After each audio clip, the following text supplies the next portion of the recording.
No, I was gonna say. I know you said you have now entered into your 6 months of bachelortude and loneliness over there. I was like, we definitely got to come up with something to get together and do some stuff in the studio midweek, one afternoon or Absolutely. evening or something. Like Yeah, either. I'm swinging by tomorrow. Oh, nice. I mean, not studio. We didn't talk about doing any of that, but You can if you want to do the next intro. jeez.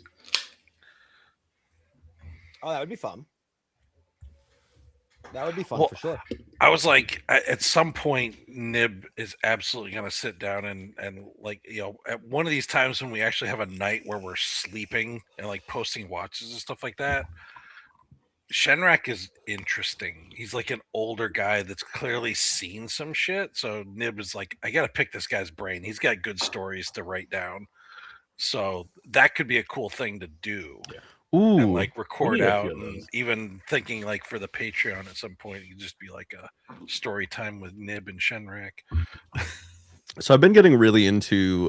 My partner has always been really into. They play fiddle and like have been always been really into like folk music, and so I started to get into it after the whole dating and getting married thing. Like you do. Like you do. But I think it's a really interesting cross section with D&D because it's just the music that would be happening. So if you want to do something with that, I'm super down. I was also thinking one of the ideas that I pitched to Jeff early on for like a theme song was we could just do a shanty together. Like write like a show specific shanty, not like folk song. I mean, shanty is I'm using loosely. But we can still make songs. I mean, like look at Dungeons and Daddies. They do it Yeah, I literally would every love to freaking do that. episode. Yeah. I think doing. Oh, you mean like when they do like their covers of like? That's fun. I like that. I mean, I was just saying we can make music. Yeah. They do Yeah. it way more than frequently than I think we would be able to, but it would still be a lot of fun. I'm a for pretty sure. mediocre musician, but I do sing, so I would be super down for that. Yeah, I am a less absolutely. than mediocre musician, but I also sing. Well, we can do the vocals and then you can do the music around it if you want. If we got some music, some instrument people. I'm not an instrument people. I used to be. Used to be. I lost I it. tried to be, and I failed horribly. Yeah. I'm trying to would- pick up strings and get them, as you can see from the guitar hanging on the wall back there. But I it's slow.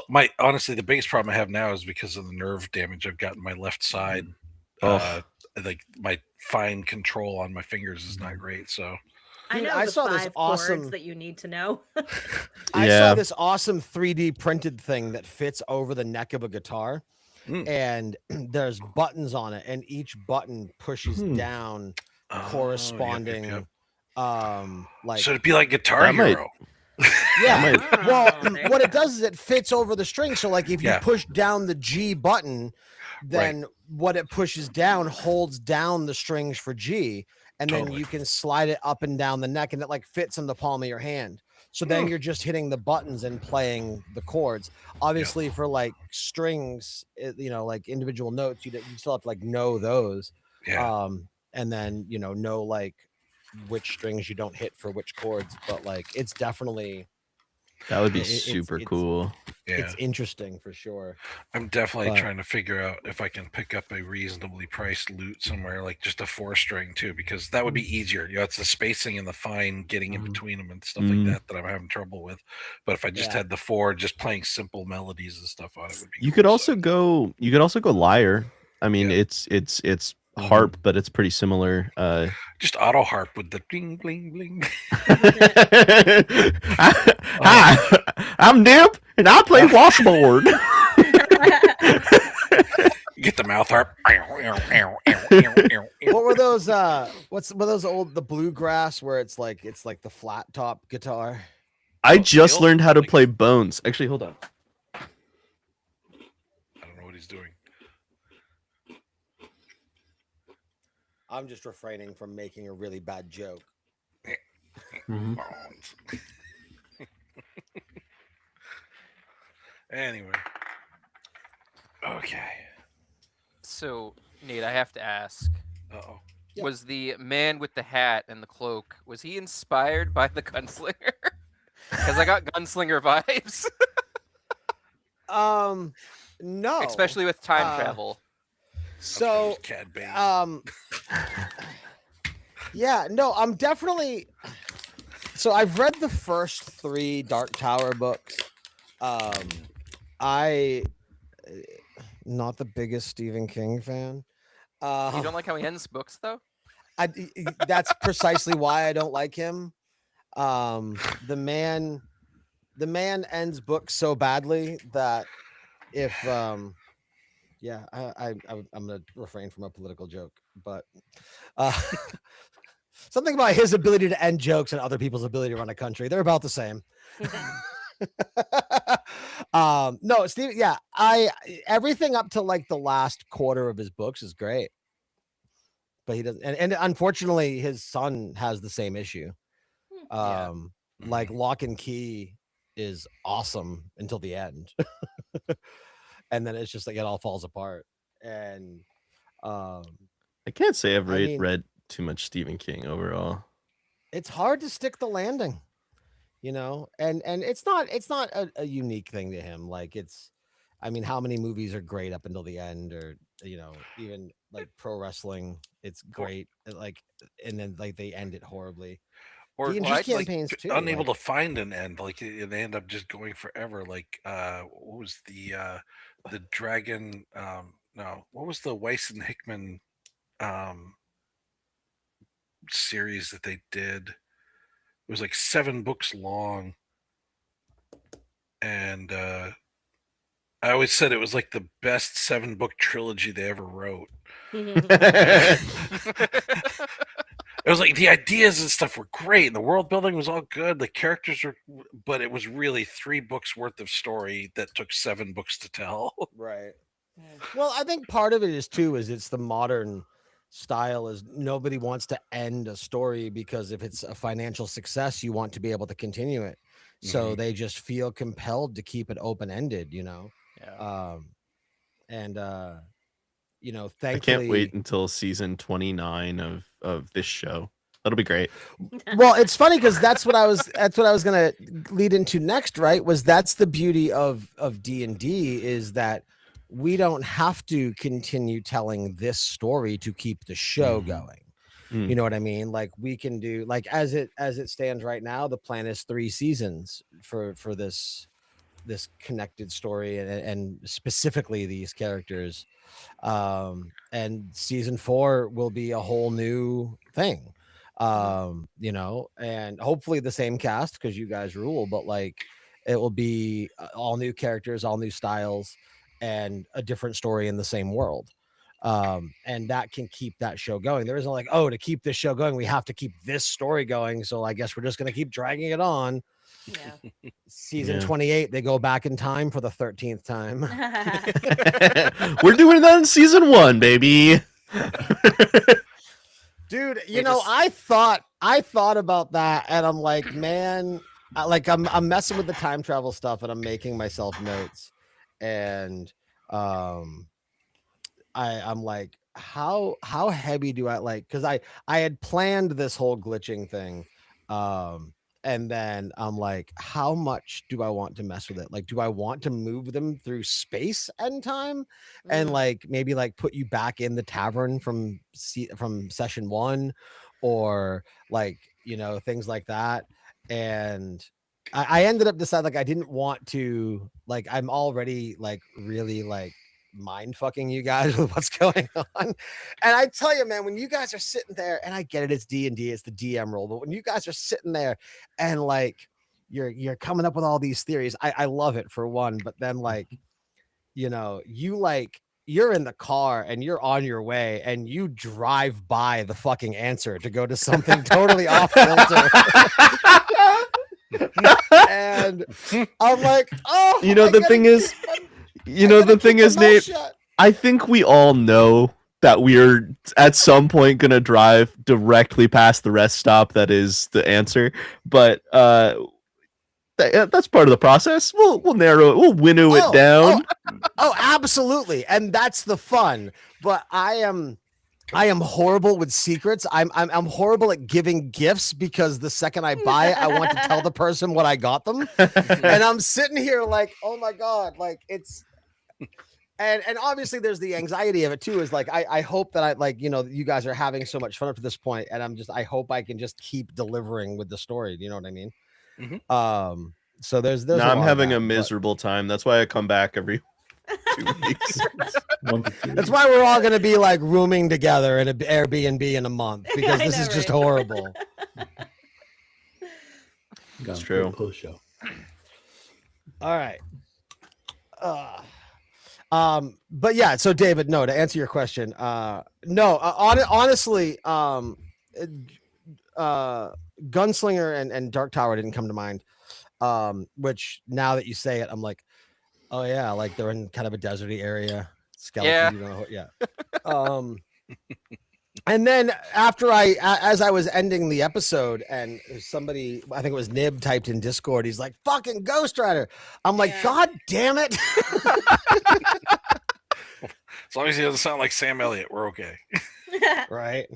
I got one more. I don't know, line Man, in if me. I get, dude, if I could do Sam Elliott's voice, I would have more. No, money no, than I no. have right Do now. Nick Cage. Nick Cage, Ghost Rider. Oh Yeah, yeah, you gotta Nick do Cage was that. great. How do you even The do pro- that? Badly. Hey, he is an here to steal your American soul. icon. Yeah. Isn't man. there a movie where he doesn't speak a line at all? He's like a silent janitor. Oh fighting my animatronics. fucking god, dude. Maybe. Okay, so it's called Willy's Wonderland. That's what it is. It's called Willy's Wonderland, and it is the most psychotic movie. It's just Five Nights at Freddy's. I spilled beer all over my desk. It's called. That's It's a just weird title. it's a Five Nights at Freddy's direct knockoff where Nicolas Cage speaks like 1, maybe 2 words in the whole movie, and the whole time has a weird sexual tension with a pinball machine. It's the weirdest fucking movie. We've It's all a been lot there. better than Five Nights at Freddy's movie is, though. And now I need to go get paper towels. I'll be right back. He was so 'Cause of- excited. He spilled his beer. Yeah. Although, however, transitioning from sexual tension with a pinball machine to now I need paper towels was a choice. Fun fact about me, I once participated in a 24-hour Nicolas Cage movie marathon. Nicolas Cage, I fucking love. What is your favorite Nick Cage movie? Oh no. What is my favorite Nick Cage movie? What was the one where he could see a don't know, little I bit in the think I future? I have to think about that a little bit. You know what Oh, I the one think- where he can see in the future and sees like the end of the world okay. or whatever. Here's my real Knowing? answer. Yeah, I think that's what it is. Knowing was good. Did you guys see That was Pig? alright. No. Pig is highly underrated. He plays a chef, and it's very thoughtful and sweet. But also, Huh. he like beats the shit out of a lot of people. Yeah. So my favorite my- Next. It was next that he can see a little bit. Next was good too. Yeah. Yeah. So he has a lot of those B-rated movies where he has a lot of those B-rated movies where not a lot of people heard of them. Like there's Next, there's I mean, I think Pig is up there because I'd never heard of that. Yeah, Pig Uh, was Lord of great. War was incredible. There's the I mean, you got to pay for them castles somehow. Sam, can I have you turn your mic volume down a notch? Not that much. Like this? Yeah, but a little bit lower. A little bit lower. How's this? That's good. That's good right there. Yeah. How's this? Is this better? No. Don't do that. What? Is this better? How's this? How about this? Is You gotta see the size What of that about one of them? Is that your What about one mixer of them? You like that? or is that software? You sounded like me for a second. That's the mixer. I can't hear a feedback loop, so I'm just hearing my voice. I have no idea what I sound like. Anyway, that sounds better. Yeah. No, but what was it? Drive Angry, where like he comes back from hell to like save. Yeah, but no, my favorite my favorite like more well-known Nick Cage movie is hands down 8mm. I don't know. I like 9mm. 8mm is phenomenal. It's about film, Sam. I saw Jeff nodding. Has nobody else seen 8mm? Oh my god. So Have you he's guys- a detective I'm sorry. and an old woman's husband dies, and in his safe she finds an 8mm reel of a snuff film. Oh shit. And in the film it Juicy. appears that the girl dies, and he goes to track down the creator of the film. Like, the woman wants to know, like, is the girl alive? Was my husband into this? And like, well, just because she's like, is he not the man that I thought he was? Yeah. But no, it's dark, but it's good, man. Fucking Joaquin Phoenix is in it, a young Joaquin Phoenix, because this came out Ooh. in '99. He plays like a blue-haired punk that works in a porn store in Vegas. James Gandolfini is in it. Peter Stormare is in it. Yeah, The Norman littler Reedus is in it. Wow. Yeah, it's good. But no, I fucking love Nick Cage. I really hope they do National Treasure 3.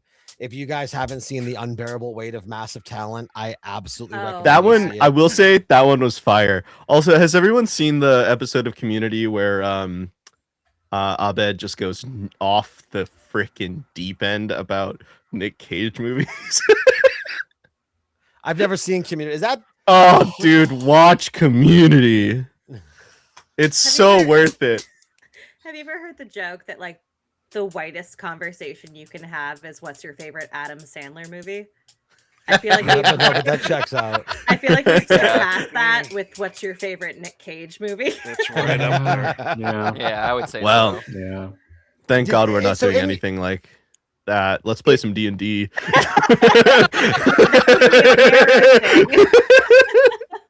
All right, let's start up the next episode. Where's my soundboard? There's my soundboard. All right. Yeah, I'll play it just so we have some timing, but obviously we'll need the intro for this one. But yeah. Shit, I need to hold on. Give me 2 seconds. I need to pull up my sheet for this character. Also, Jeff, this is what I went to go get. Your bones? Oh, yep. My yep. bones. You want me playing with your bones over there?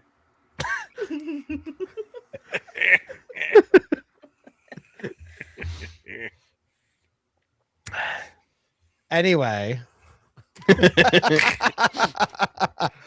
All me right, dark one. 3, Transition there. 2. Yeah, hold on. Transition. We need to like record some of those with like our own sound effects. Yep. All right. 3, 2, 1.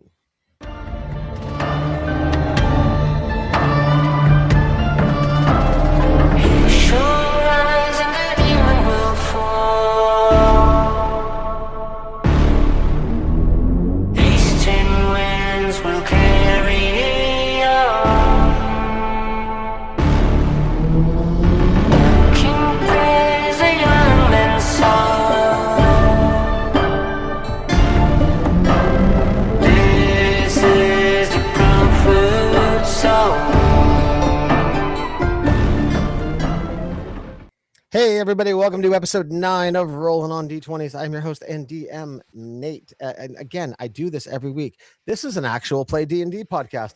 I don't know why I always forget that on the even episodes, but I do. So welcome to our actual play D&D podcast. If you're on episode 9 and don't realize that yet, I don't know what to tell you. I am joined, as always, by my 5 great players. Players, welcome. Let's start What's with up, sports fans? You were first last time, Sam. Stop hogging the attention. I said. I just wanted to get it. I just wanted to get it out there. I You said had play an to. You had to ASMR, say not it. do ASMR. That's very different. Oh. This week on Dungeons and Dragons.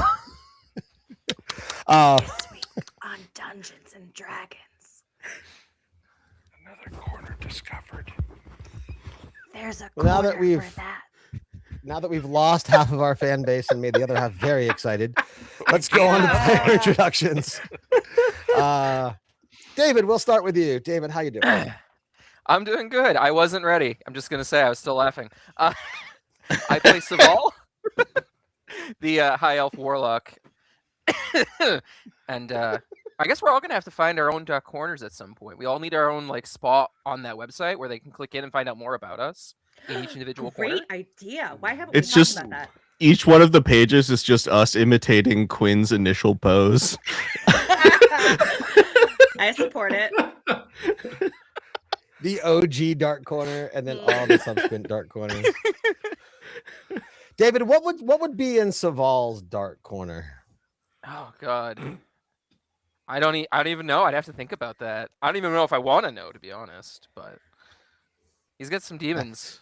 That Secret. sounds like a cop out, sir. Yeah, he's got some. He's got some demons. A warlock Yeah, with Don't No, I we didn't- all? No. No, I'm just fucking with you, man. I don't. But we'll come No, back. it's definitely to you. ASMR. It's definitely ASMR. So just like the Lego bricks falling. Oh, Lego bricks, all sorts of sounds. I mean, that's all that goes on in his head is just tons of noise and sound anyway. It's just noise all the time. hmm We will move it over to Joseph. Joseph, Yeah, lots this is going on. Joseph. Lots going on, man. Lots going on. I don't know what they're talking about. I don't know. It feels like a little bit of an inquisition, but Joseph is playing. I was told Ryland at the moment, and I think he is a paladin. He knows a little bit of it, I think. I need to give you a shout out, man, for being so flexible with letting me fuck with your character. I have a lot of fun with it, so I appreciate that. I've Let's been move waiting it for you to on like really do it. Oh, it- God, is it going It's to get coming. worse? It's coming. Let's drop down to Jeff. Jeff, Mr. Nib, how are you? Is that a height joke? Drop down to Nib because I'm a halfling. Ooh. Also, No, with the it was grounded this- too, Also, yeah, I and didn't- grounded. I let that one go last time. But Get in the corner. hi, I'm Jeff. I play Nib, Mr. Nib Quill Dipper. He's a halfling bard. He's a storyteller and a historian, and he's trying to keep these chuckle fucks on task, and it is really getting hard.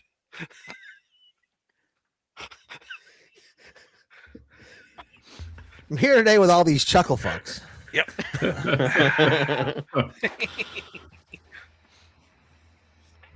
After he calls you chuckle fucks, there's this big door on the dark corner, and it's a fake door.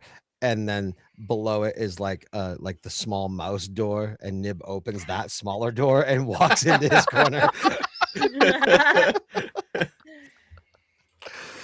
Let's move over to again. It's just based off of where you guys are on the screen. It's not all lined up. Let's move over to Alex. Hey, Alex. I'm Alex. Yeah, I play Quinn, Ranger, Gloomstalker Ranger, Elf. Yeah, I want answers. A high elf. Don't hide that part. That's important. Yeah, yeah, I guess. Hi, Elf. It just sounds so hoity-toity. Quinn hangs out in the woods. We all know she's high, Yeah, she knows how to smoking the forage. grass. There's the mushrooms. You ever hunted on ayahuasca? She's a little high strung. I think Quinn could do with some chill grass in that pipe. And last but not least, we all know what he's gonna say, but we love him for it. Sam, welcome to the show. You ever hunted on ayahuasca? Have you, sports fans? What's up? I'm Sam. I play Shenrak Benj Ares, the purple dragon, gem dragonborn, Way of the Ascendant dragon monk. And you know what corner he's in. So But I'm not gonna Ruth, tell you. Last I knew. Maybe there's a No, corner what up there in that What room. corner is he in? What corner is he in, Sam? Like I said, you know what corner he's in, but Now I'm not that's gonna a tell cop out. you. You'll just have to come along on this journey and find out with us. Good lord. It's always So we fun. didn't really we Just didn't really totally talk about- tanking whatever Nate's trying to talk about by making him laugh fully away from the mic. Yeah, whenever there's an awkward silence in the podcast, it's just because Nate's laughing too hard. I mean, I enjoy listening to what you guys come up with as much as I enjoy fucking with you guys. So I mean, it's a win-win. I throw you guys into crazy, impossible situations, and then I laugh as you try and get out of them. It's a good time. Fun had by all. All right. Yeah. Are we diving right in this week? Let's do it. It seems like we've got a lot on our Let's do plate. something. Let's do it. something. How about thing. what our favorite Nick Cage? I actually want to change my answer. Earlier, I said pig, and that's an artsy fartsy answer. But honestly, truly, in my heart of hearts, it's Wicker Man. All right. Mm. Okay, let's go down the line with that. Speed round. Sam, favorite Nick Cage movie? You know, I could say something reasonable, like National Treasure. I could say a million things because Nick Cage has done a million things. But because of its sheer entertainment value that I get from it, both watching it and going, what the fuck is happening? And talking to other people about it, it's gotta be Willy's Wonderland. Oh, that was a Freudian slip. Five Nights at Willy's Wonderland, you know that Yeah, one. That one. Right. Joseph, what about you? Who's Nick Cage? All right, we are recasting Ryland. You can email us. He's being recast with Nick Cage, actually, funnily enough. He didn't like Nick I would Cage, so take we that have to spot. replace I'll do him at onlydarkcorners.com. I go sit in my Nick Cage corner. No, we touched on it. I really liked Next. Next was fun. Next was good. Nice. What about you, Jeff? Look, I'm old, and I've enjoyed him in a lot of different things. I think he's really good, but you get exactly what you're going to say. But I've got to go with the original one, Raising Arizona. Oh, so Nice. good. Great answer. He's not top. Although I want to give a shout out to Hugo in our chat who called out Superman. Yes. I love that. Mm. That's a fan in there that knows He was that looking one. good. What about you, David? I would have to say Con Air, but that's because of Steve Buscemi. Yeah. He played a really good role in that, and yeah. Otherwise, Okay, I would have to what's- say Ghost Rider. Ghost Rider's kind of a guilty pleasure of mine. What's your favorite Yeah. Steve Buscemi Con movie? Air and The Rock. If you look at both of them, and if you look at the casting in both of them, you're like, how are these movies so bad? The Rock is so good. It is terrible. Never mind, we're not replacing Joseph. We're replacing Jeff. The Rock is like one of the best movies of all time. Oddly enough, also being replaced by Nick Cage. He's got range. All right, He can so so for me, man, I can't believe you just insulted The Rock. Oh, my heart, man, my heart. Is it on this side or that side? I forget. No, so I'm gonna over explain a little bit. So I look at Nick Cage very similarly the same way I look at Christopher Walken. And what I mean by that is in the beginning of their career, they like had a way about them. And then Saturday Night Live, stand-up comedians, and then eventually social media started to build these caricatures of Christopher Walken and Nicolas Cage. And they were like their quips and their quirks, but exaggerated. Like we all know what caricatures are. But Christopher Walken and Nicolas Cage both embraced this over exaggeration of who they were, and then they started to become those in the movies they did. So I really look at Nicolas Cage as having two separate eras, and one is like trying to be serious Nick Cage, and then the other is like, fuck it, I'm Nick Cage. Trying to be serious Nick Cage, you know, I mentioned 8mm in the pre-show, and it's a solid movie, but I have to go with The Rock. I can watch that Plot movie twist. front to back. You know, losers try their best, winners go home and fuck the prom queen. Like it's such a quotable movie. And the opening scene when like he's like, who would bring a kid into this world? And she's like, I'm pregnant. And he's like, awesome. And she's like, well, what about what you just said? He goes, well, that like so much has happened since then. Like he's so good. Post ridiculous Nick Cage is absolutely the massive weight of I said it in pre-show that movie, incredible, the unbearable weight of massive talent or something like that. The Something one like with that. Everything everywhere I all was- at once. I will say Cage could play in that movie. the impossible weight of massive talent, or whatever the actual name is, that's definitely my actual answer. Willy's Wonderland holds a special place in my heart, but it's it's gotta the be that one. unbearable weight of massive talent. Yeah, That's the one. And you've got Pedro Pascal in there, and then there's like new Nick Cage arguing with like hallucinating old Nick Cage in the car. Like if you haven't, and like and like what is it? Pascal's like a drug lord that hires Nicolas Cage to come make a Nicolas Cage movie on his island. Like it's so like it's like Nick Cage Inception. So my It's backup so- character is actually Nick Cage and Christopher Walken's child. So we'll Ooh. see how that goes. Isn't that John Okay, we Malkovich? need to kill I'm Shenrak. gonna kill Shenrak this episode. I'm glad that Alex and I are on the same page. Yeah, We're all I'm there. with ya. Let's do it. I feel Well, like if you have speaking of- this weird hybrid between those two, you get John Malkovich, Oh my god, that's so accurate. right?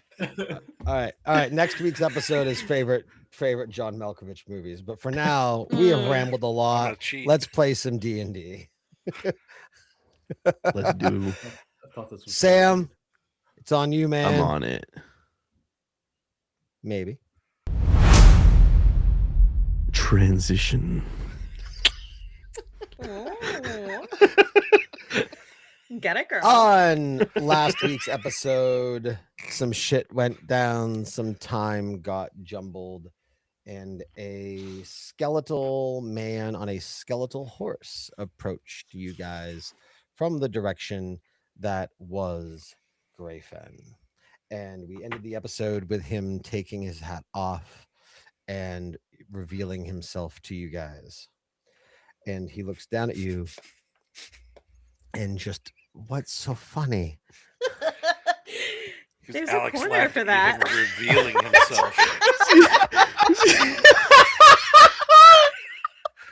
That's- You're all degenerates. Also, I was about to say, is he showing us his boner?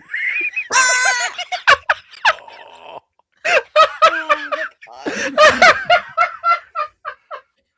He just said revealing himself. How could I not? Well, I was set up so perfectly for that. We're such children. That was like someone said duty level of dumb. yeah. I want Sorry. I want the audio listeners to know that I'm just kind of sitting here shaking my head. Like my middle schoolers said something they weren't supposed to, and I'm just like, I don't know what to do with this. Revealing his identity, you perverted motherfuckers.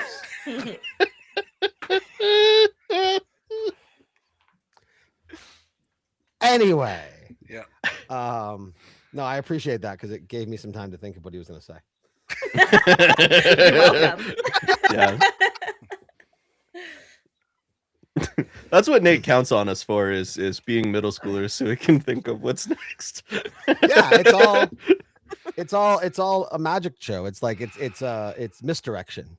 Like everyone listens to you so I can think of what to say next. We're working in tandem with each other. No. So he looks down and looks at you guys. and he says, the cult is messing with the timeline. They're trying to prevent you guys from stopping them. The prophet is trying to prevent them from doing it, but clearly he is failing. Have you guys seen the deer?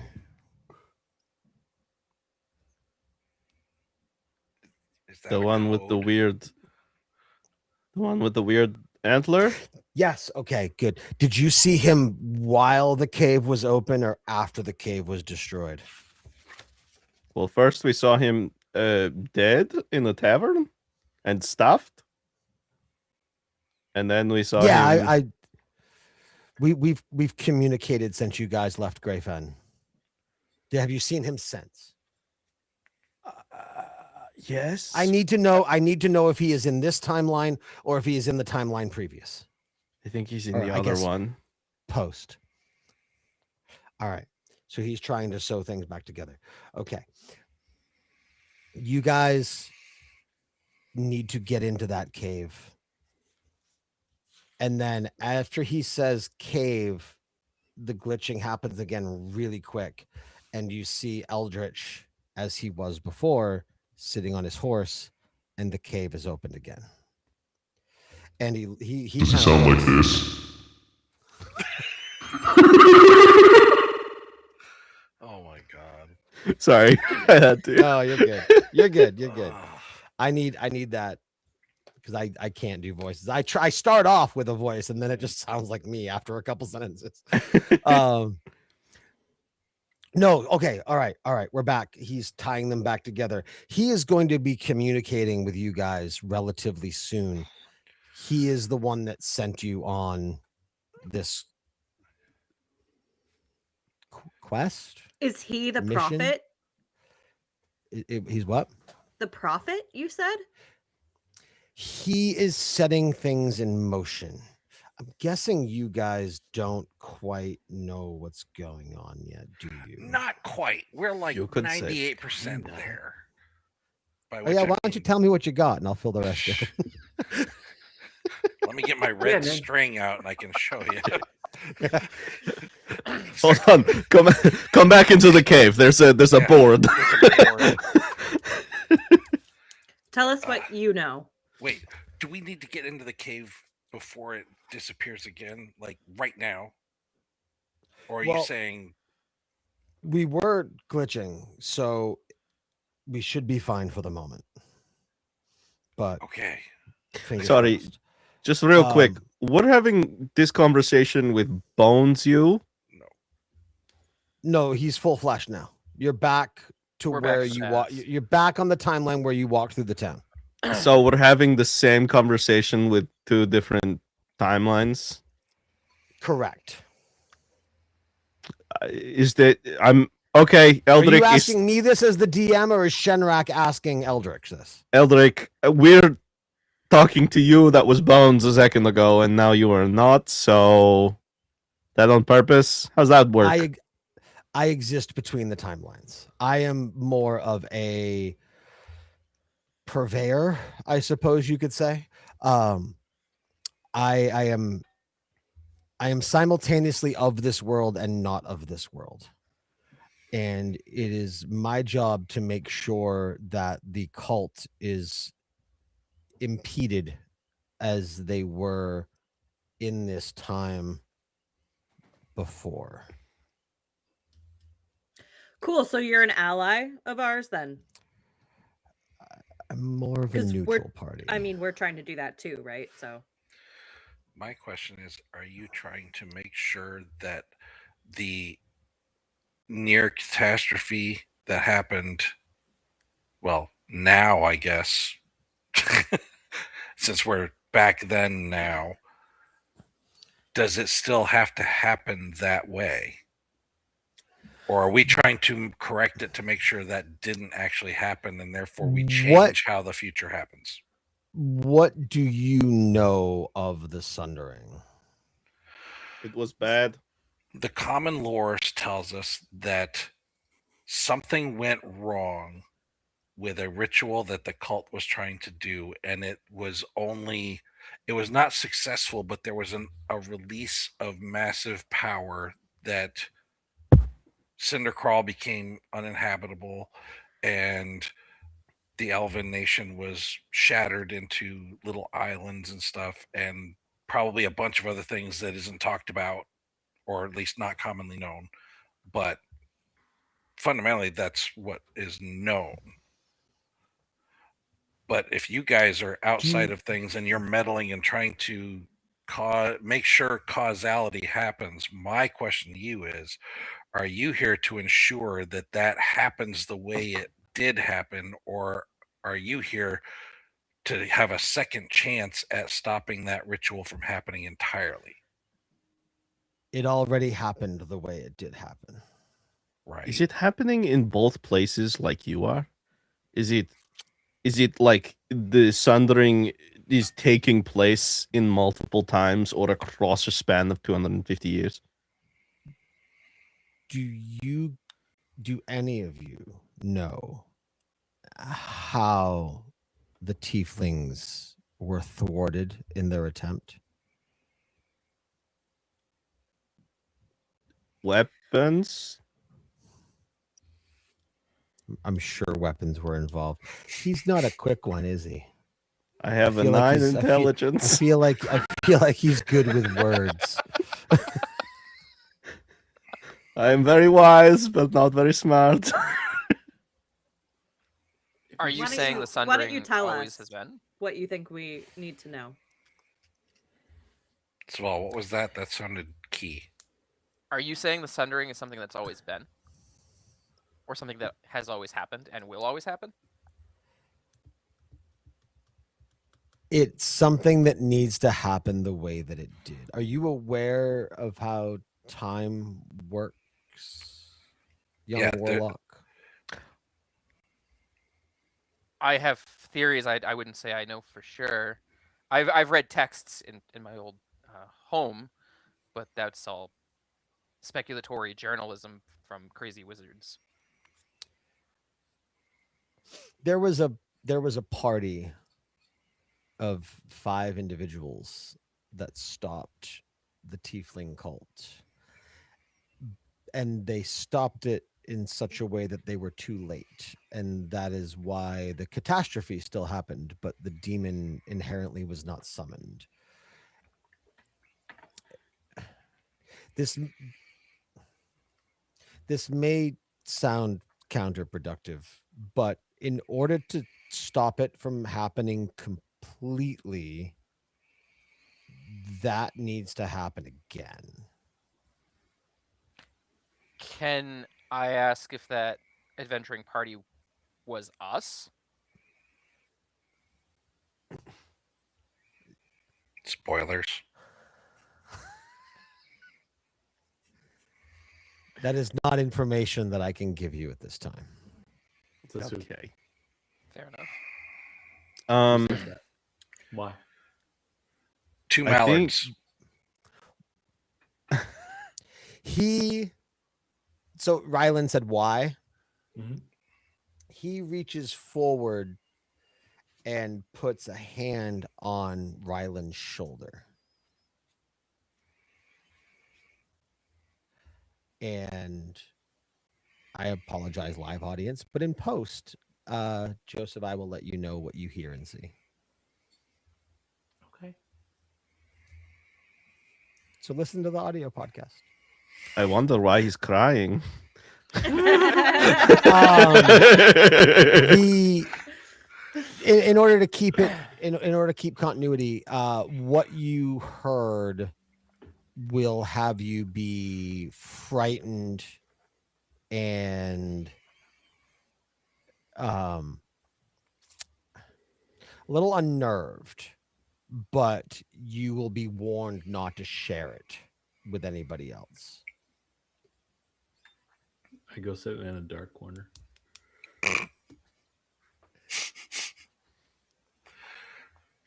Are you okay? Well, so you just walk off mid convo? Well, he puts his hand on my shoulder and As- then I walk off.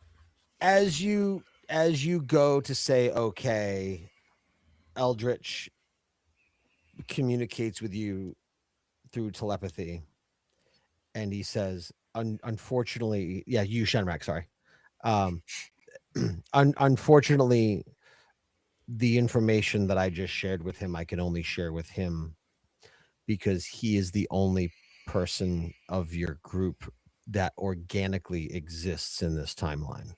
If I shared that information with any of you, it could be catastrophic to the point that it causes your mission to fail. Right. None of us want to fuck our own grandfathers. I get it, but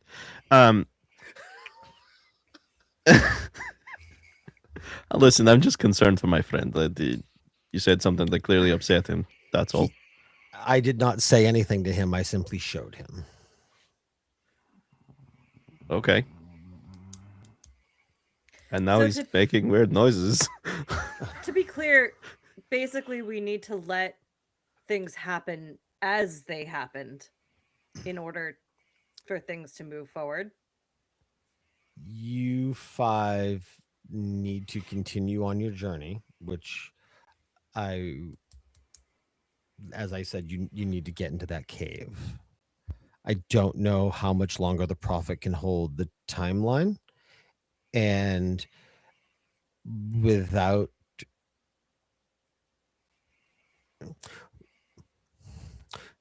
and you see him kind of think, you will not be affected by the timeline shift from within the cave. So as long as the Prophet can hold it long enough for you to get in there, you will be there in this timeline. And hopefully he has things back under control by the time you go to leave.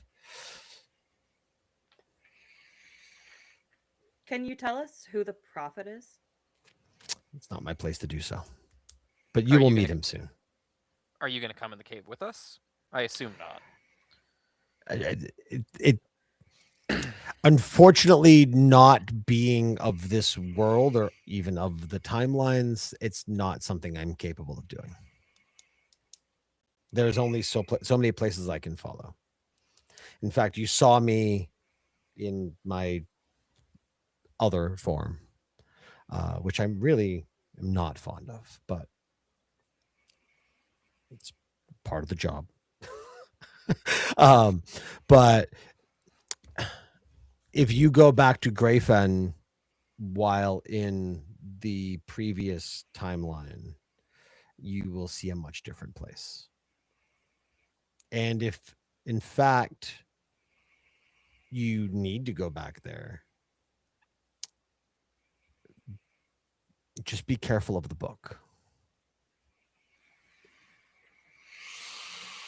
Joke's on you, I don't read. Wait, what book? What are we talking about? I'm sorry. Did anybody? Am I the only one who heard that? Was it? No. I was just living in the moment, but Okay, I'm sorry. yeah. We can keep going. He's just trying to cope in his corner right now. He's talking to himself. But I don't read. What's the book?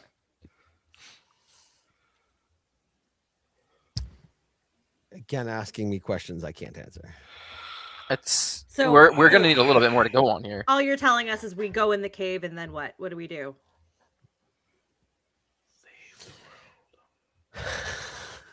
Save the book, save the world. I'd like to just sort of walk I'm up. so happy at least one of you got that reference. Thank you so much. It's Heroes, right? Yeah, save the cheerleader, Yeah. save the world. Yeah. Okay. Yeah. I'd like to walk up to Eldrick here. Okay. And just sort of like, I'm trying to get a read on him. Like I get close. I'm like observing his face, and I go, "Can we trust you? Do you have our interests at heart?" I have the world's interest at heart. I can only tell you so much as your journey has only just begun. And while the Prophet in all of the power available to him is ultimately what is keeping you safe, you were ultimately sent here to your death. And he points down to the dirt and kind of does like a swiping motion with his hand, trying to signal you guys to like go and like brush away the pathway a little bit. And where he's pointing is about where the bell and the ribbon had fallen to the ground. Oh shit.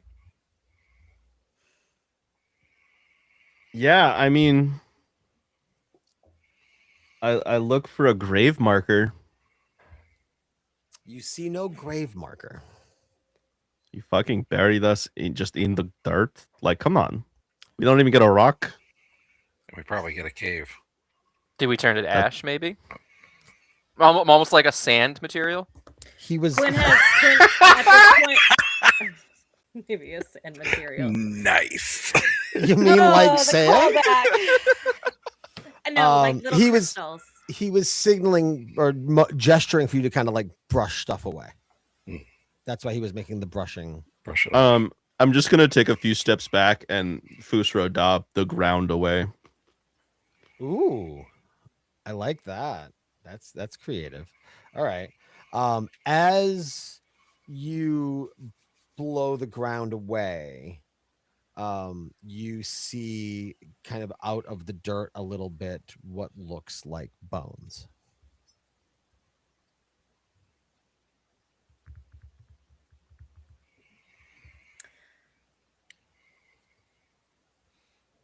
Well, this is seriously fucked up.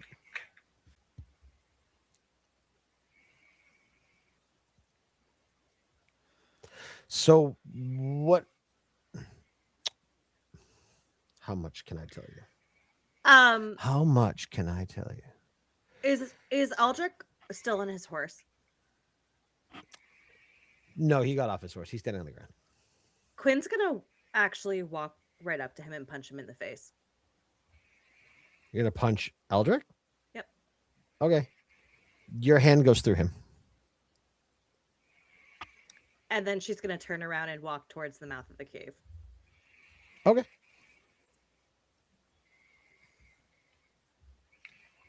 Hold on. Did we lose Sam? It looks like he might have, I think he turned his camera or at least off. his camera off. Yeah, Yeah. walk away for a second. There he is. There he He's is. back. Sorry. That was just the third time that I'd gotten a call from the same person. I thought it might be important. It wasn't. Oh. They didn't get my response. No, you're fine. It happens. It happens. All right. So Quinn, go. Did you hear what happened? Yes. Okay. So Quinn's walking off to the cave. And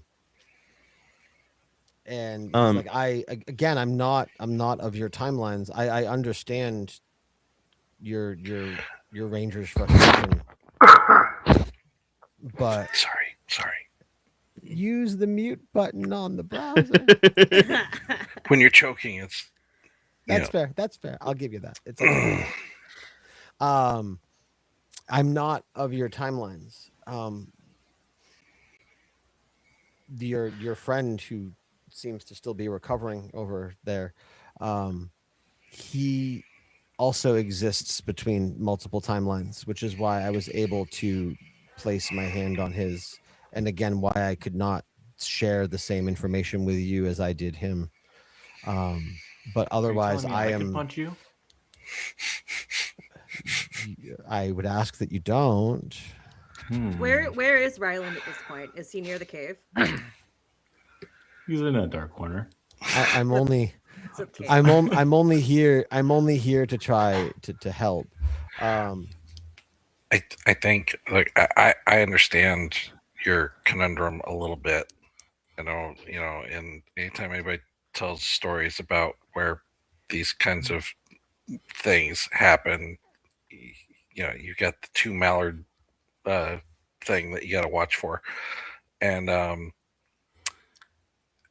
this is the time that we're supposed to act in the past for us. Yes. This time that you are in right now is a different time that you were than you were in when you first met me in the town. It is the same time. Same era, but a different time. No, it is quite literally the same time. Okay. It is a different.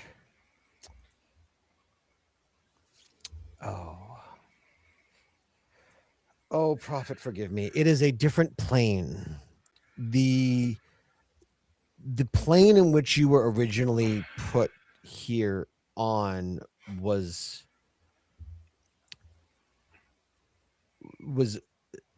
quite literally only designed to kill you.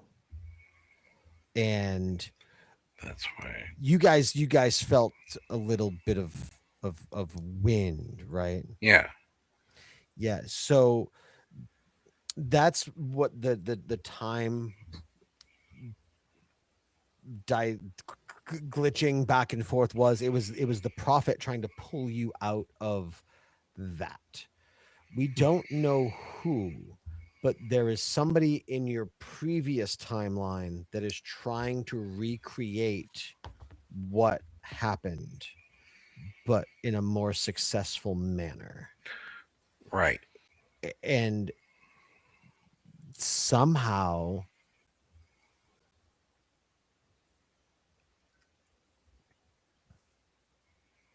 I can't tell you more. You have to wait for the prophet. But just Okay. know that you were sent on a suicide mission because somebody was able to observe the timeline and they were trying to put an end to the cycle. And while I'm going to kill those fucking elves. When he said suicide mission, just real quick, I got up and started to follow Quinn into the cave and ignored them. Okay. I just want to be clear, because this is a lot to take it. Are you saying these bones are our bones? I feel like everyone's kind of not seeming to say any. Are those our bones you're saying? While he's been talking, I'm trying to dig up, presumably my own corpse.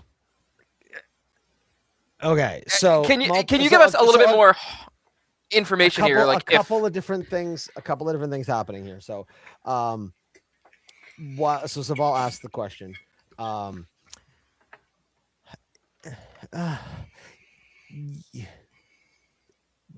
Yes.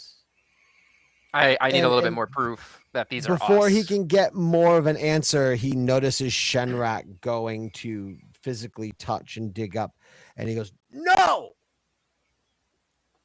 you can't. Don't touch them." He sort of looks at him and then weighs his words, goes, "Okay," takes a few steps back. And he is just going to expend uses of a force breath weapon until he can see the corpses. As you get to do that, you see him touch his temples, and he starts to like not hum but not speak, very like a low, like indistinguishable mumble. Which I'm not going to bother doing for the audio because it won't come through right. But as he starts to mumble more, the wind starts to kind of pick up a little bit again. And it kind of swirls around the ground where the bones are.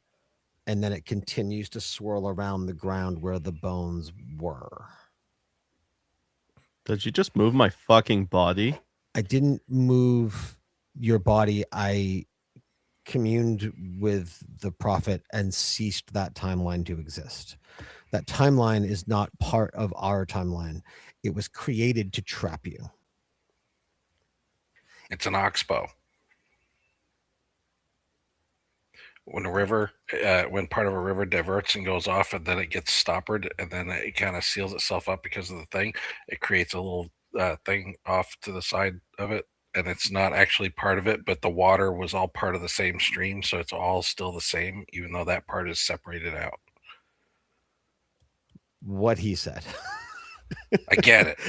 I don't know how it's done or whatever like that, but the facts fit the thing. So I'm like, oh, okay, it's a metaphor. I get it. There is an incredibly dark magic at play here. It is not at I am not at liberty to discuss with you. And as a matter of fact, I really don't even have a full understanding of it myself. All I can tell you, and this comes directly from the prophet himself, is that you need to continue with the mission the way you were originally intending to complete it, because it is crucial that you do what you did before and don't allow the summoning to happen. But you're talking about in our time that we grew up in. You're saying prevent the next one post sundering. I'm saying prevent the one that in your timeline happened 246 years ago. Okay. And So- I know that you can do it. That is the key part. I was like, I get details because if we have pre-knowledge, then we can decide to either follow it or not, and that can mess with the way things would have played out if we didn't know. I understand that part. I was just trying to figure out, because clearly some people want us to be then for us, and some people want us to be now for us.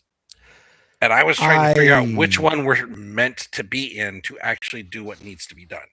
I understand your confusion, little nib. Yeah. No, so you were in a false timeline constructed to imprison you that Okay. ultimately the five of you would have died in. Right. And with the exception of me, everybody that you encountered in that instance was a recreation. With the exception of one. And that's why the bodies would just What does Ryland look like right now? Right now, Ryland looks like God damn it. How does he say his name again? Volunder. Volunder. I will remember it at some point in time when you are permanently Ryland again. He looks like Volunder, and he's gonna answer to Volunder. I'm sorry, Joseph, you're all over the place. Even when we're seeing Meat Eldrick and not Bones Eldrick. The meaty one. I'm sorry, and not what? The bony one.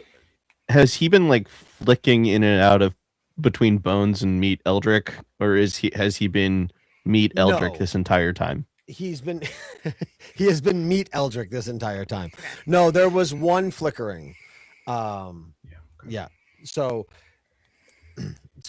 Nib, so to go back to so you were on a false flag. Again, there was one connected to motherfucker. Volunder. Volunder. God, point I out. keep on saying like Voldeer. Volunder. Just think I will. Vol under a rock or something. I don't know. Why would I? Volunder. Volunder. In fact, the one that permeated the I guess we'll call it a prison timeline, a capsulized timeline, was Volunder's brother, but I don't know how. And I tried to catch him before he left town, but either he ignored me or didn't see me. I'm still trying to figure that one out myself because there's a lot of other weird things going on. That explains why I couldn't talk to him. But the glitching that you experienced, that was the prophet saving the five of you. He was pulling you out of what was essentially the entrapped timeline, and he was trying to get you placed correctly so you bounced back and forth between your timeline and the timeline you're presently in. And that's why I was saying I hope you got it settled down so there's no more bouncing. So everything that we experienced here before the windstorm was the trap timeline. And then at post windstorm and currently where we're standing and talking is in the one we're meant to be in. Correct. You are presently in the year 246 In the under 13th. the 13th coalesced moon. Yes. We're currently under the third. Oh, right, because you're meat. Okay. So we're going to be here for close to 4 years before the thing that we're here to do actually happens. Potentially. Time again does not work quite the way you think it does. We're going to skip If- across the surface of that water for a while till we get there. Just like a getting throwing absolutely Jeremy Bearmeat here. That's fine. As now that we have the information that we should not be fighting being here to get back to where we came from Correct. in our present. Correct. That makes this task so much easier. You can't believe. 'Cause So I will- Quinn is gonna Well- call from the mouth cave and be like, "It doesn't matter. We're all fucking dead anyway. Let's go." I was gonna say, it's not exactly the easiest thing. We're gonna die.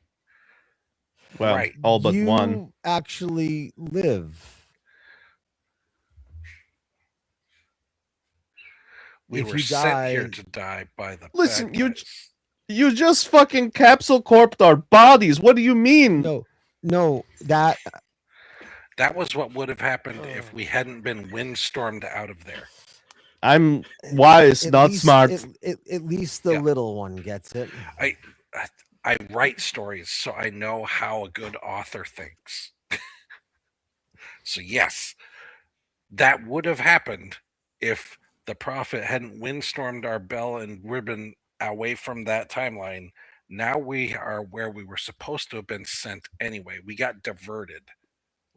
Now we're So- back on track. We are on the path. So, So now we- it's up to us whether we live or die. In that other place, the deck was stacked against us. We were gonna die. We were gonna fail. There was no way to win in that one. We were caught in a thing. Now we are asks- outside on our feet, and it's up to us. He asks like basically the same thing a couple more times, and eventually he gets through. And he just goes, "Okay, so there's a chance we don't die." Well, there's a chance we aren't You didn't- killed. You didn't die in the past, so I have faith that you are not going to die this time. Okay. I'm going to walk into that cave now. I don't like you.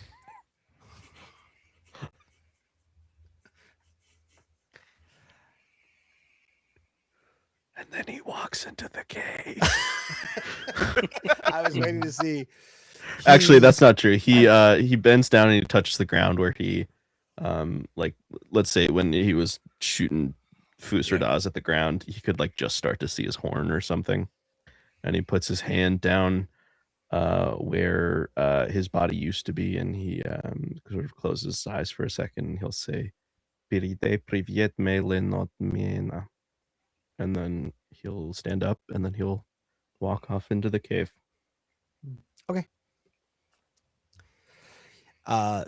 Eldrick is he's quiet in that moment and lets you say your piece, and as you walk away he looks at Nib and Saval. Are you still kind of standing there?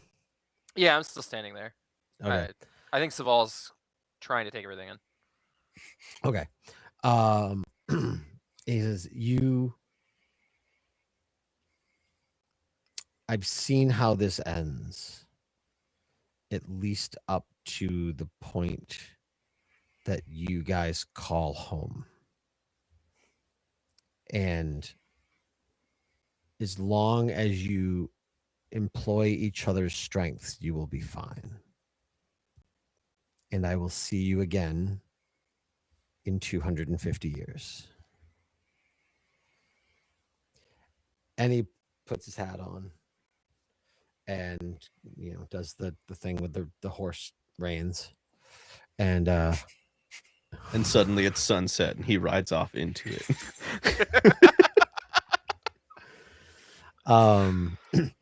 as he rides off, he rides east back toward Greyfen, and as you kind of look up to see him riding off, you see that the lights in Greyfen are back on, and it looks like an alive, bustling town, or So at least bustling small trapped village. in weird pocket dimension. That was fun. How's everybody doing? I mean, it's okay. So I was gonna go into this cave and be like, "Fuck you all! I'm just gonna go into a cave." But should we make camp right here and decompress for the night? I think we should think make that would camp be in wise. the cave. I think it'd be safest for us to make camp in the cave. As much as I don't necessarily want to, I think we need to make camp in the cave. Okay, Yeah. so let's go into the cave, 150, 200 feet, make a camp. Yeah. Cool. All right, you go into the cave. You set up your camp. Shinrik's gonna Seem- grab a log, like a fresh log, and bring it with him, and then we go into the middle. And when he goes to start the fire, he'll just take a deep breath and let it out, and then punch the log like 40 times.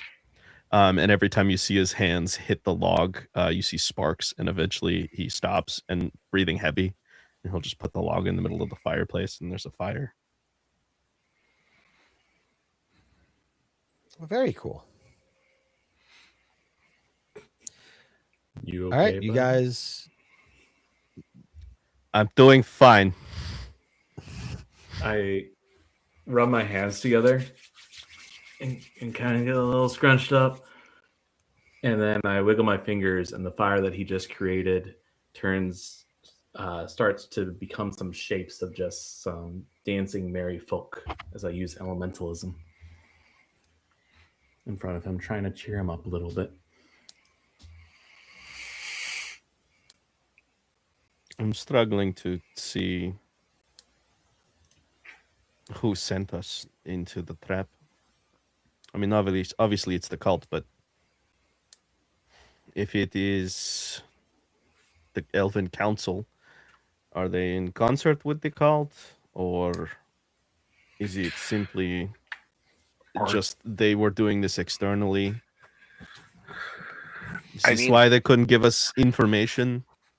I mean, It's- for all we wasn't know, a god?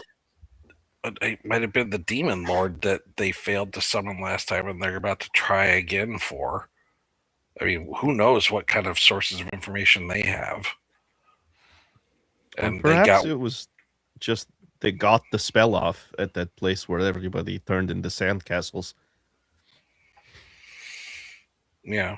Hmm. I don't know. It.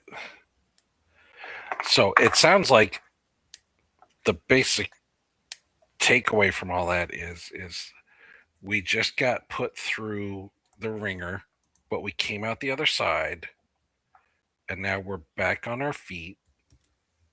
We will be contacted by a deer. I don't know about this deer, but a prophet of some sort, and given better instructions. But in the meantime, we stay alive, we stay together, and we do our damnedest to keep each other alive to get through this thing. I think that's our only course of action. As you guys are sitting down to kind of camp and relax and collect your thoughts, Saval, would you have gone through your bag at all? I think Saval would actually have gone through his bag and started flipping through some of the books he might have brought with him.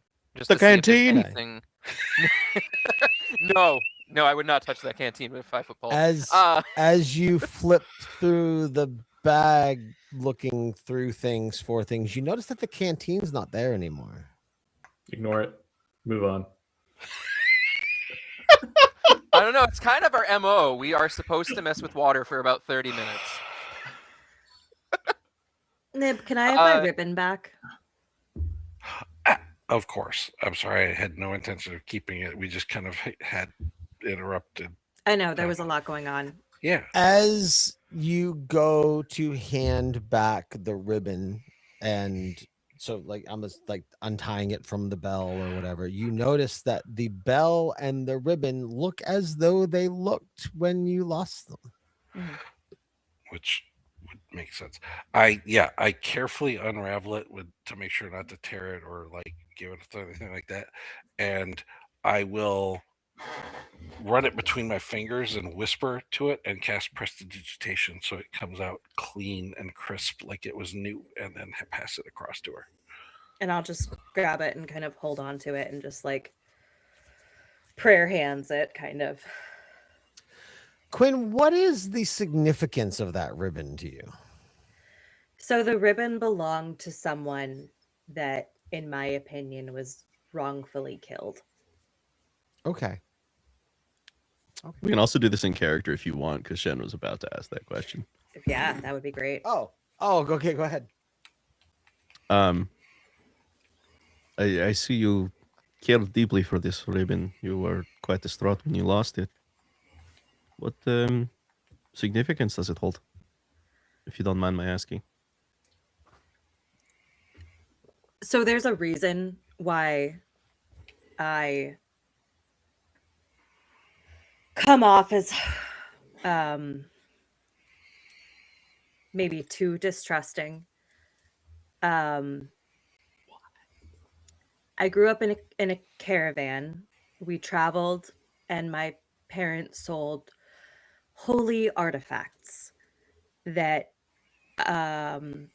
were tricks. They weren't real. It was a con. I was a teenager, I guess, when this happened. I wasn't really involved in the business. I like to stay outside of it.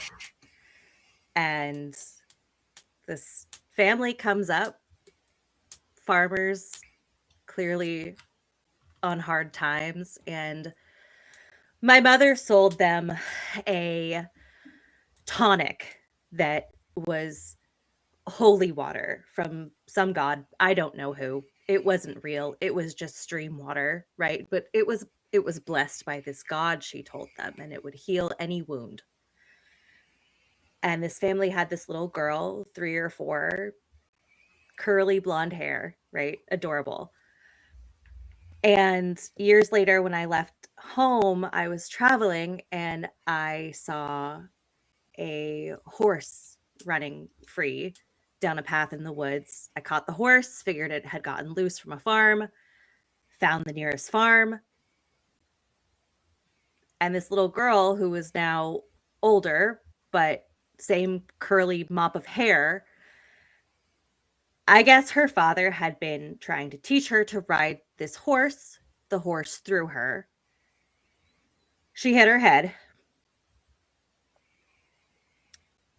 The mother had run inside, and rather than running to find the nearest healer, she grabbed this tonic that my mother sold to her and was trying to feed it to the girl.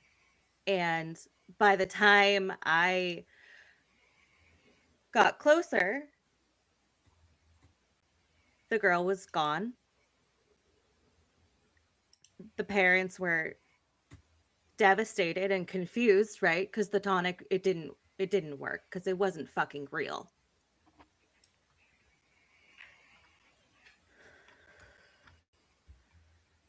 And So you this left. young girl, she died because of my family's lies.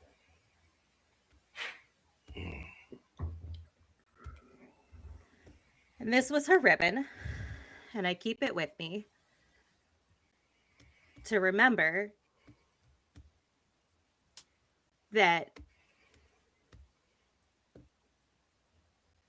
lies can fucking destroy lives. even if you're just trying to make a buck, even if you're trying to support your own fucking family. I mean, the devastation of losing this innocent little girl. I mean, that's our fault. That's my fault. Right? That's I watched it happen.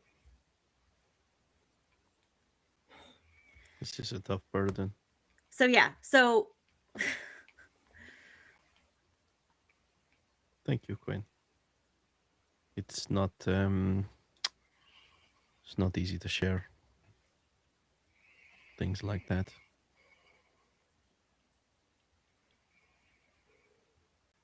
I mean, it's easy to lie though, right? It's easy to tell people easy words that just make things go away or make things happen, but it's so much harder to tell the truth. It's so much harder to be real.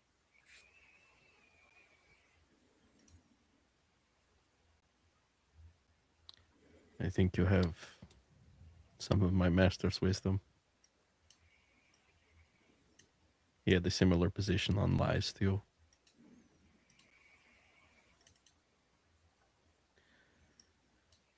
Speaking of, shall we say, stories, Ryland, I need to ask you some questions. So when she said the bit on lies, I instinctually just kind of rubbed my neck and cast the cantrip Mysterious Presence on myself in the background. And yeah, he's just a little bit more slightly fuzzy. For those on the audio podcast, that makes it harder for people to either insight me or perception me. Gwen doesn't notice. Her perception is not making its rounds right now. She's very much in her memories. I think Shenrak's gaze is almost it's uncomfortable, if nothing else, because that is exactly what he's trying to do. He is using the full weight of his perception and just sort of watching your every move as he asks the question, what is your story? What is your blue ribbon? I don't have a blue ribbon. I've said what I've known, and there's so many memories at this point. I don't remember what's now, what's been. I couldn't write a story if I had a red string at this point. What do you want? Well, then tell me a piece of it. Tell me the beginning.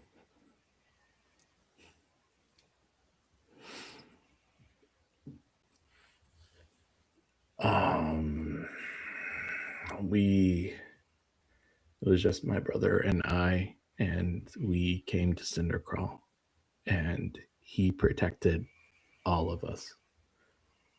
And I don't know where he is right now. I don't know if he is.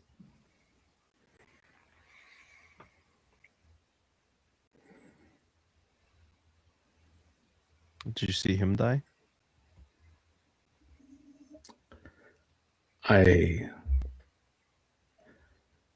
So DM, I have a jumble of memories at this point, right? I still Correct.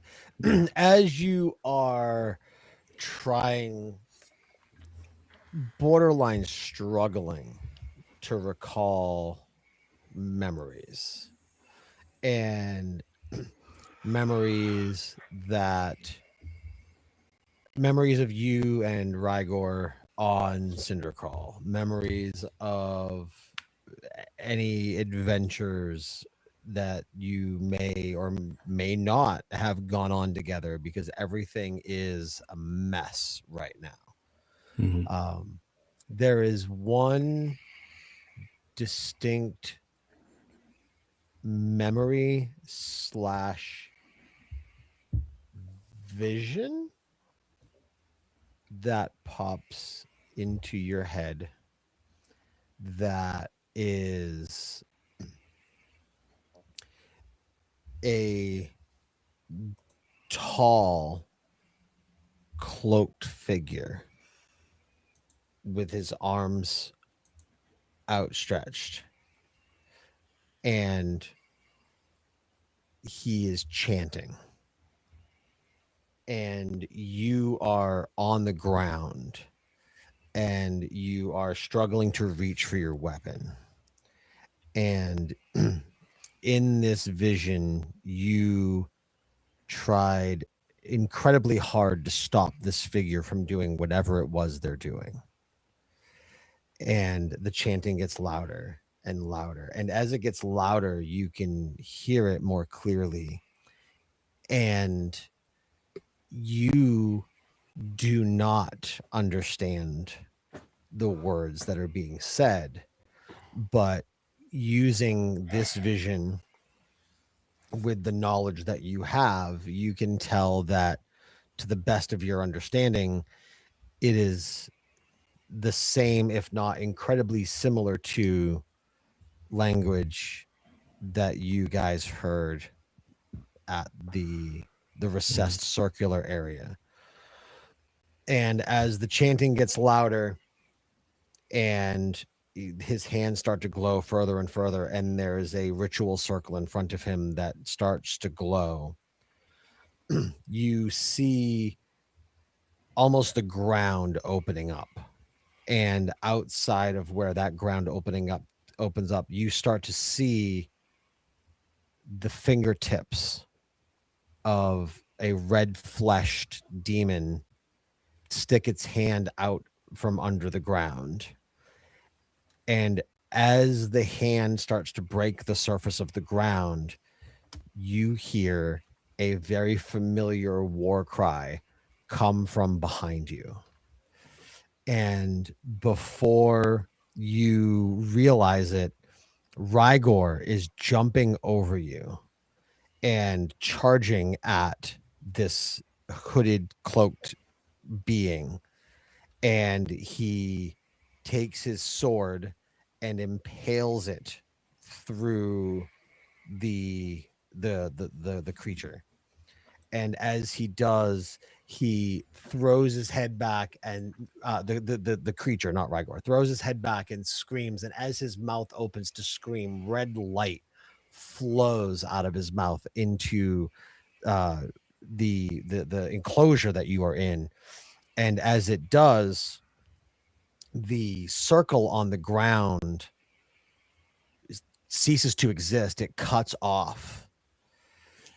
And the fingertips of the demon were severed when it closed. And they start to rumble and glow themselves. And the last thing you remember is Rygor turning back to you and saying, "I love you." And then there's a large red explosion.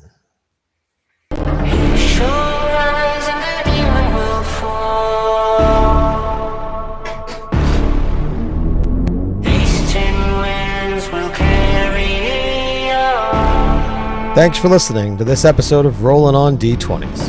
We're glad you spent part of your day with us in the dark corners of our world. If you enjoyed the show, be sure to follow us on social media and stay up to date on new episodes, behind-the-scenes content, and all the chaos in between. If you'd like to support the show, you can find all the ways to do that over at onlydarkcorners.com. Until next time, keep your dice rolling and watch the shadows.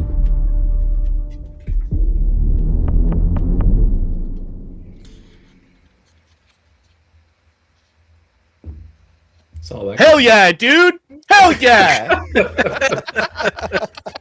Oh my god. That's that good shit!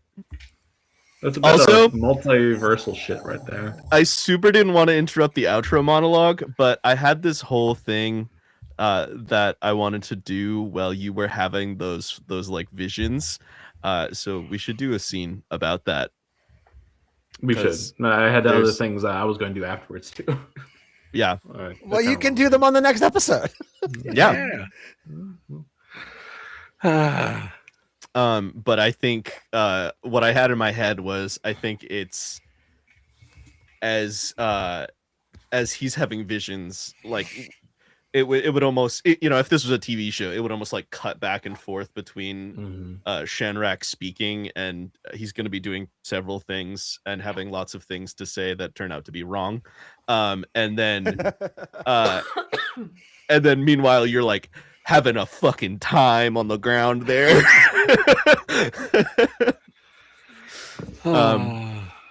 Yeah. All right. So one, like, yeah, I made the Dodge Caravan Honda Odyssey joke, and then I made that early on in the monologue, and then I like, oh, I'm shit, so should, glad like- I didn't see that until the end. Yeah, me too. Was that all off the cuff? No, that was the Oh, backstory okay. I had written. I mean, it was amazing no Nice. matter what, but like, well done, Alex. Yeah. Well done. I love Thank it. you. I feel like Quinn's got a couple of stories like that in her back pocket of just like why Mhm. she's so fucked up. Yeah, we Like- wanted to do a trauma thing, a trauma scene at one point. I don't know if you still want to do that. I know there's one with Yeah. Joseph that I wanted to do, and now there's definitely one I want to do with you. If not, Yeah, and like Something I we already wasn't really, planned. We don't get like, time at the expecting- campfires. Yeah, I know we haven't really done like a full campfire scene. I wasn't really Yeah. expecting that story to come out quite so soon, but I did have it kind of in my back pocket as like a if someone asks, this is some of Quinn's shit. yeah. No, we'll see. Maybe we can. So there's so much stuff that I want to get done at the retreat, I guess. I think I put this up in the chat at some point. I do want to like do a schedule so that we can just like Yeah, plan in I'm with you. the Oh, time, absolutely. like Yeah. like Oh, the yeah. downtime and obviously mealtime and stuff. But I want to make sure we get to it all because we have such limited time together. Yep.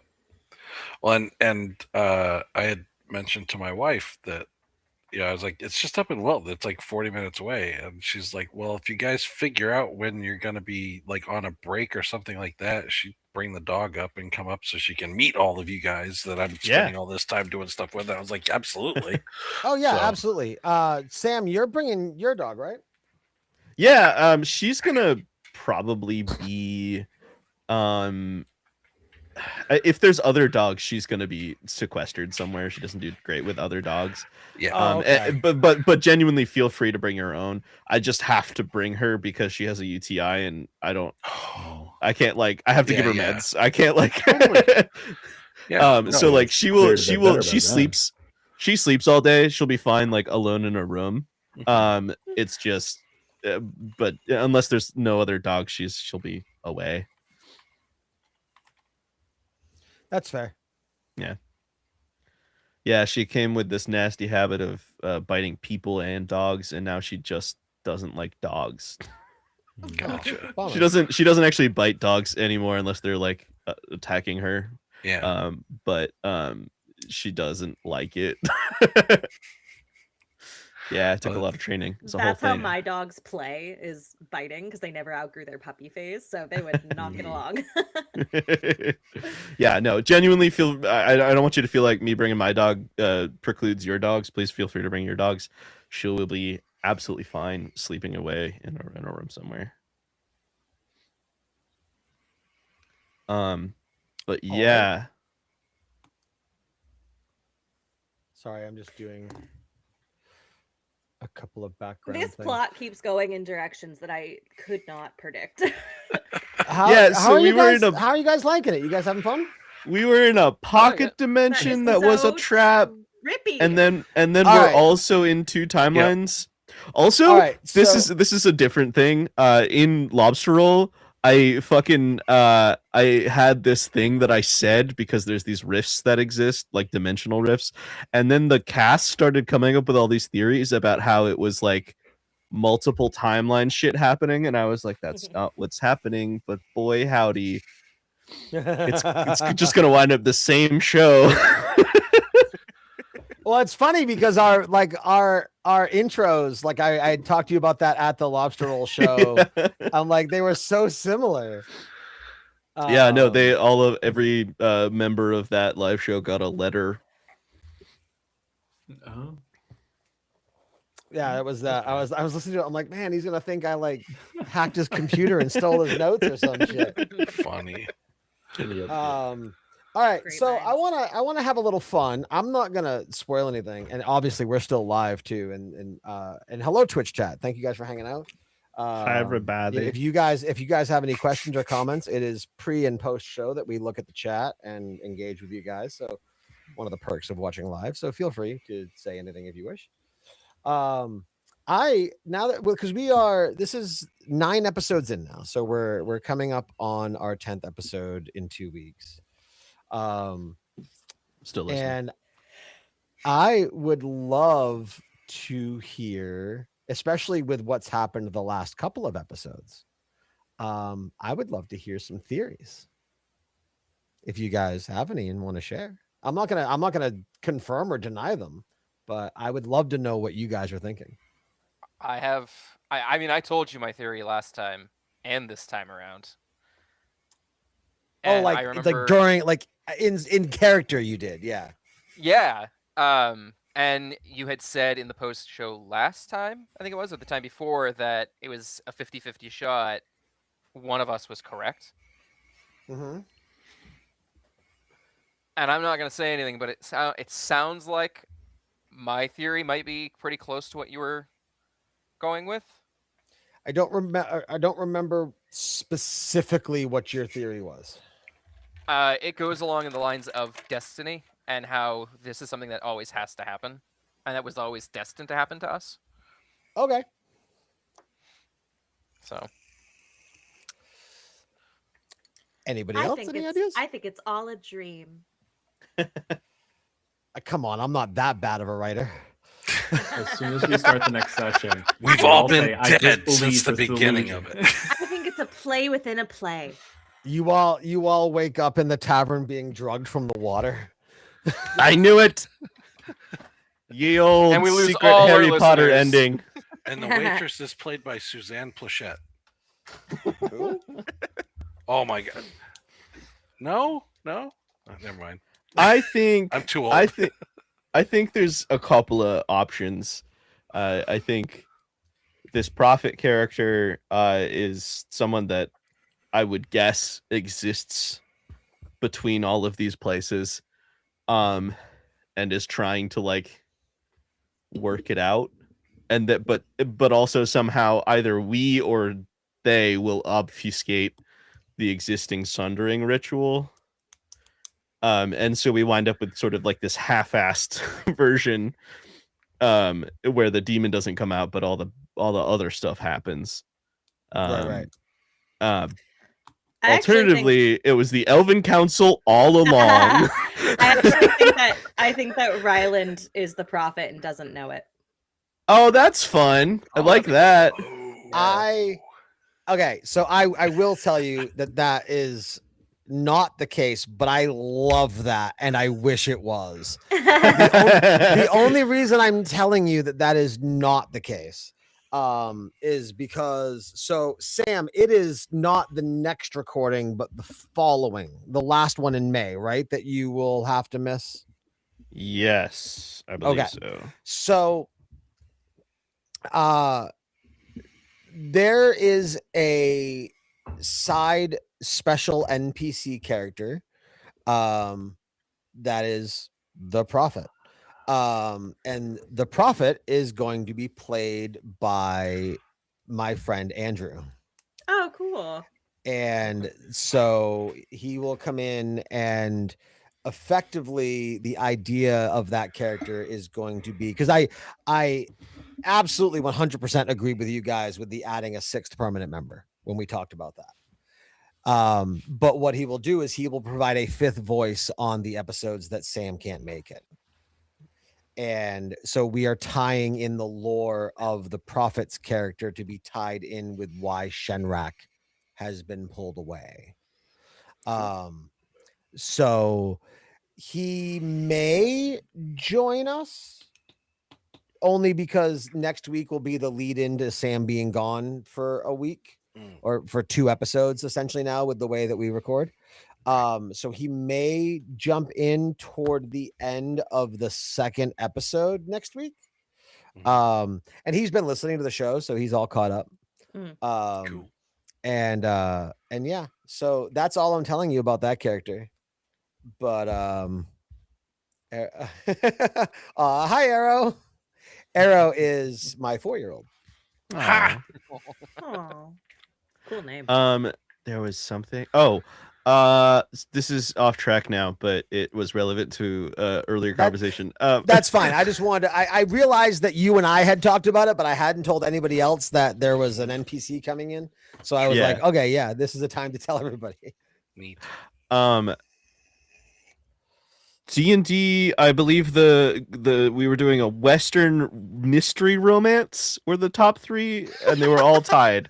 So that is what we're doing. Everybody make a Western style character. I'm assuming there's no guns. No, you can have Fine. guns. That's fine. There's rule for guns There's- in D&D. I'm aware. There's rules for guns. There's guns in my other campaign. Are we doing it? Okay, so it's in the same universe still. Yes. Yeah. Yeah. Okay, same universe, but Western is the Yeah. idea. Western. I don't know what time period, if this is happening at the same time or not. It'll happen. I believe we're on Gray Well, Shore. it's just going to be a one-off. So unless the specific year or anything, it doesn't necessarily matter. Just Greyfall was wholly unaffected by the Sundering. So Gray Shore, Greyfall. Thank you. Thank you. Sorry. It's been like there's falls, there's shores, there's steps, there's there's stones. Yeah, that was wholly unaffected by the Sundering. So like it doesn't matter when unless it's crucial to your story for some reason. No. Yeah, so we can tell it, and then based off of what happens, we can place it. Sweet. Yeah. Then yeah, just plan on like we're going as close to Western as we can, so everything roughly 1800s kind of. Are the guns magic powered? Should this be set in the future? I don't want to like screw up your world by introducing gunpowder. There is no established lore on how guns work in the universe yet, just that they do. So let's just go with D&D 5e rules. Whatever works. Yeah. I want to give you full creative freedom. I don't want to hinder you in any way. There's been little to no lore written for that particular continent.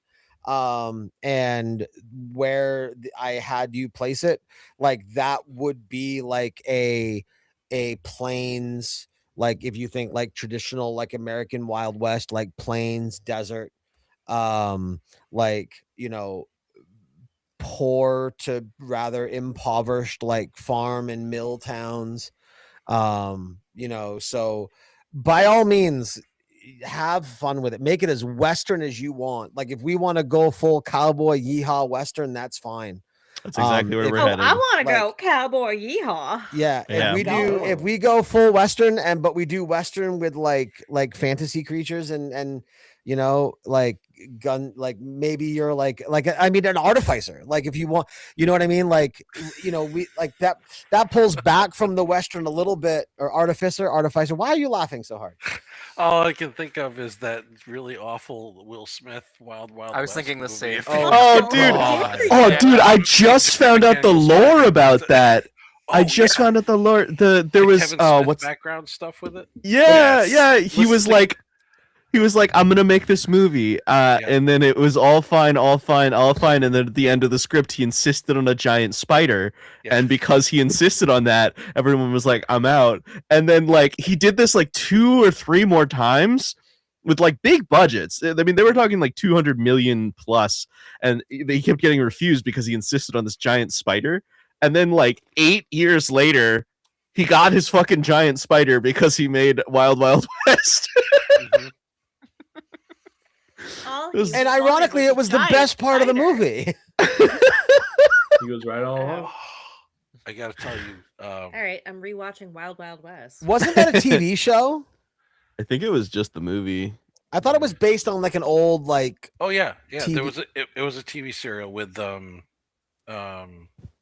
I can't think. Anyway, yeah, I can't think What of the the- guy who played it. I swear there was some Hollywood lore where like the guy that played Jim West in the TV show was in the movie. Yeah, he is. Yeah, Okay, yeah. Couldn't tell you. Anyway, so yeah, straight up Western. There will be a mystery, a romance mystery or a mystery romance. We'll see. But yeah, send me your characters. oh no, What level? Let's go level 5. Let's make it fun. Level 5. cool. Oh, and also, you guys are all gonna level up during this long rest. So oh fuck yes. Oh, What? sweet. So we And should Rise is That's- do that's- that's or- why I like milestone over experience, because like you've had one fight, Yeah. but like It's true. you've been through a lot But of we shit. killed every civilian we've seen, so you know we got that going for So us. should we go into D&D Beyond and like do that that character level up and then have Yeah, you do the import it in? level up in D&D Beyond. I don't think that there's anything. I am going to, now that hopefully everything is back on schedule as it should be, I'm going to try and get some stuff imported into D&D Beyond, and if all goes as planned on the next episode, we'll just use that exclusively. Again, it also helps me Okay. kill some subscriptions and lower the out-of-pocket cost a little bit. So Let me know if you need I any help testing any of that stuff because I've got free time, like in the All right, middle of the yeah, week I'll kinda reach out. thing, so for sure. Same here, dude. So much of it. I can't tell if you're being sarcastic or not. I'm no, Busy. seriously. I have Oh, so okay. much fucking time in the middle of the week. I walk dogs as a way to just like make money during the week because all of my work is on the weekends. Okay.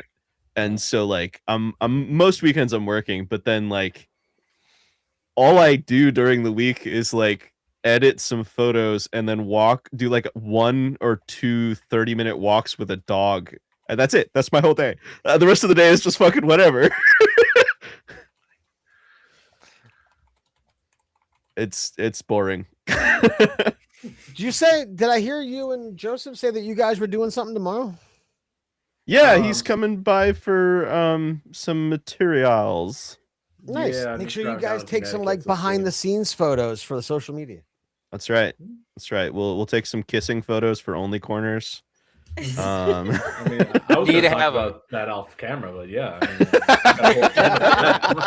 Well, we want For the we want the gram. live audience to get their behind the scenes juice, you know.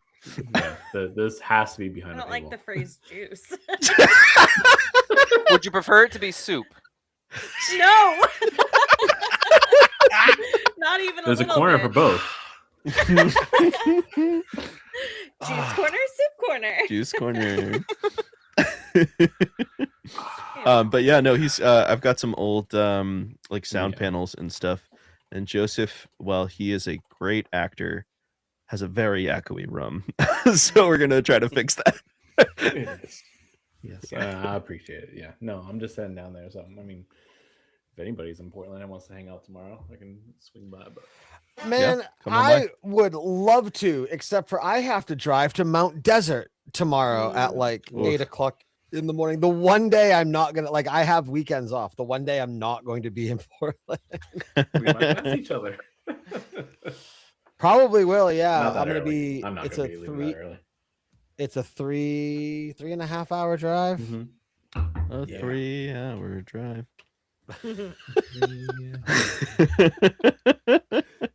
Don't get lost. We're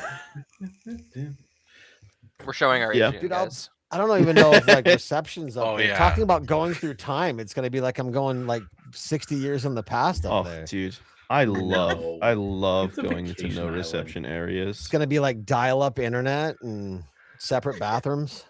If it's I- cloudy on Mount Desert, it does get really bad reception. There's literally one restaurant. They're opening right now. May starts opening. Yeah. Like a full That's like with the oh, never mind. It went out of my brain. My cousin Vinny, like when they go to the restaurant and the menu is literally breakfast, lunch, or dinner. Those Yep. are the three options on the menu. I love that movie. It's a great movie. I got a controversial opinion. I don't Oh, like no. grits. I They're love just I don't either. they're just I love love grits grits. so much. I'm making Oatmeal's way grits for better. breakfast for my residents tomorrow. I'm happy for you. I'm like I can do like farina or like cream of wheat, like kind of like the smaller grits, I Yeah. guess. But like I don't know. It's It's just a texture thing. I Is it, For is me it it is, yeah. texture? Yeah. it's a Mhm. cost benefit analysis. Okay. it's like do I No. want to put this in my body? How much do I like it? And it falls pretty fucking low on how Oh, much do I man. like You it to ever- what you I ever want to have, put in like, my body. Cheesy bacon grits. Yeah, and the cheese and the Ah. bacon make it better, but I would rather have the cheese and the bacon. No, we do a ricotta corn grits. here. Yes. Hold the grits. I'll just take the cheese. Hold and the the grits, bacon. yeah. Honestly, just give me a pile of bacon and cheese and I would be happier. Back when I worked Funny. retail and I was poor, I kept a big thing of grits in my locker with a grits bowl, and that's just what I would. A grits For lunch. bowl. Yeah, Grits I would just have one bowl? bowl, one spoon, and a thing of grits, and that's what I would eat on. It's good. It's good for Huh. I'm happy for I- you, bud. I hope tried you grits washed in a the military grits bowl. barracks. you. Yeah. Sink in the locker I room. can't imagine the military does tasty grits. Oh, no, well, I mean, they're as No. tasty as they're anything else. And they technically I they know technically that. fed us better Some. because we were high schoolers. I was in a military program when I was in high school, and we actually went down to a base, Yeah. Oh, and so they fed us better-ish, but it Ish. still wasn't good. Nope. Ugh. Yeah, I did 3 years in the army. Mhm. It wasn't bad, but it wasn't great. So The MREs Yeah. are actually not too bad though. they've Which is kinda gotten weird. better. They used to be Yeah, pretty bad. I grab them when we go on like. I fishing was trips I and was stuff in like back during Desert Storm, so Mm. Fair, that fair. was in the early '90s. For those of you who don't even know what Desert Storm was, No, MREs are fine if you're hungry, I guess. some of them were, but like they had one called Egg Omelet that was literally we would save them to patch tires with. It was so bad. Ugh. Uh, No, it's like how instant ramen or like cup of noodles is tasty until it's like all you can afford, and then you're like, this is disgusting. Well, and So- some of them are better than Never others liked too. that one.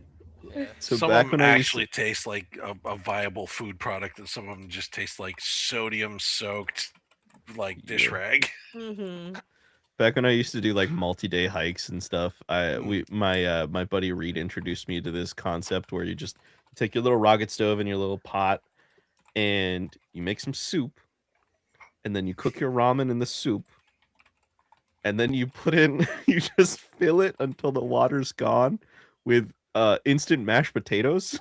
Oh, No. He called it a ramen bomb. That's- They're That's like- amazing if you're really, really hungry, which I That's was like most of the prison time when I food. had them. And then I tried one when I wasn't incredibly hungry, and I was like, "This is ash. This is the worst fucking thing." God. Wait, you ever do that thing too where you just eat instant oatmeal just dry? Ugh, That's a big No. hiking thing. nope. Oh, Mm-mm. Yeah, No, it's don't not recommend. that's not a hiking thing. That's a I It- lost in the woods thing. It just rehydrates in your stomach. Yeah. I'm gonna die. No. No. I had What do a you boss who was a chef who literally for breakfast would rip open a packet of instant oatmeal and just eat it. That was his breakfast like every day. I guess at least in the storing it, but That's a cursed man. From there. Do a quick bump of maple brown sugar. Quick shot of syrup. What do you have for breakfast? I snort a line of maple brown sugar and take a shot, and then I go cook food. While high on ayahuasca. I hope you know, for the Western, I will be pulling out all of the Western accents, including ye old prospector. Oh, So- Ye Old Prospector is my favorite character. Nice. Yeah. There no. hasn't been a So- snake here in 25 years. Watching So- that's the anniversary. Just so you guys know, though, I have a fully tooled leather gunslinger kit, Oh, like the full belt with the low slung holster and everything like that. I will bring it, so if y'all want it for your character to like take a picture of it, we can pass it around. I love that. I have an 1800s black powder pistol as well, so we'll be I have, a, set. I have a Sam, replica I do of too. that. I have one of Yes. the cheesy replica models for that I did for a Fallout 4 cosplay I did last year. Incredible. Nice. We'll be I'll put a kitted out. picture up. Yeah. So Sam, I do want to ask, because I feel like depending on which direction you want to go, the sooner the better. With it being a one shot, so the plan to like start and end this little mini campaign that weekend. Mhm. It's gonna be very self-contained. It's gonna be like 1 to 2 hour session done.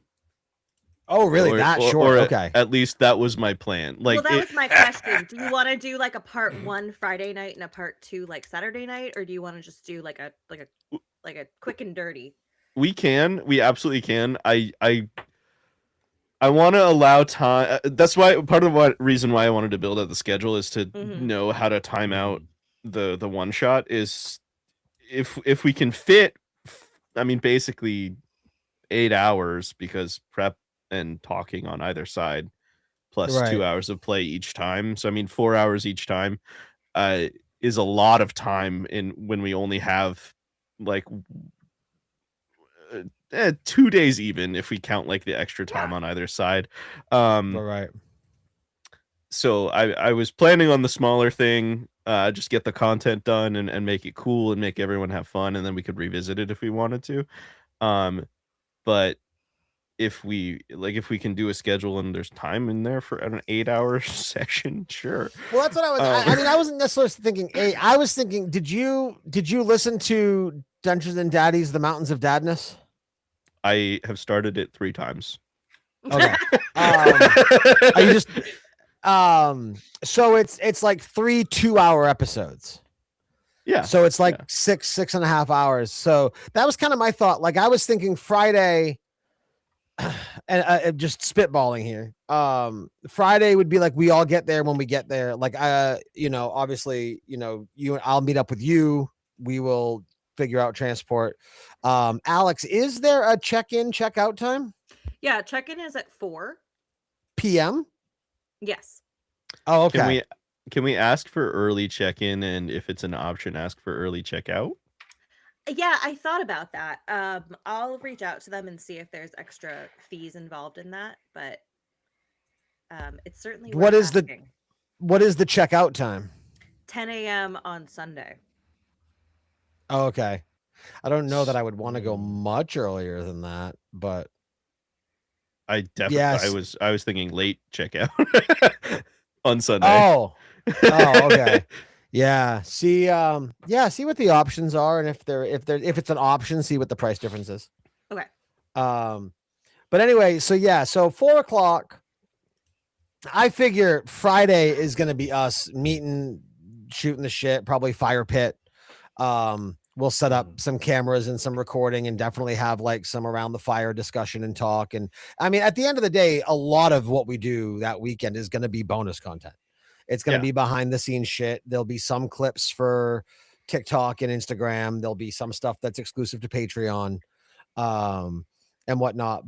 And then I figure if you want to plan for 6-ish hours, if we do like session 1 Saturday morning and then get some other stuff done, session 2 Saturday afternoon, get some other stuff done, and then do like the culmination of it like Saturday evening.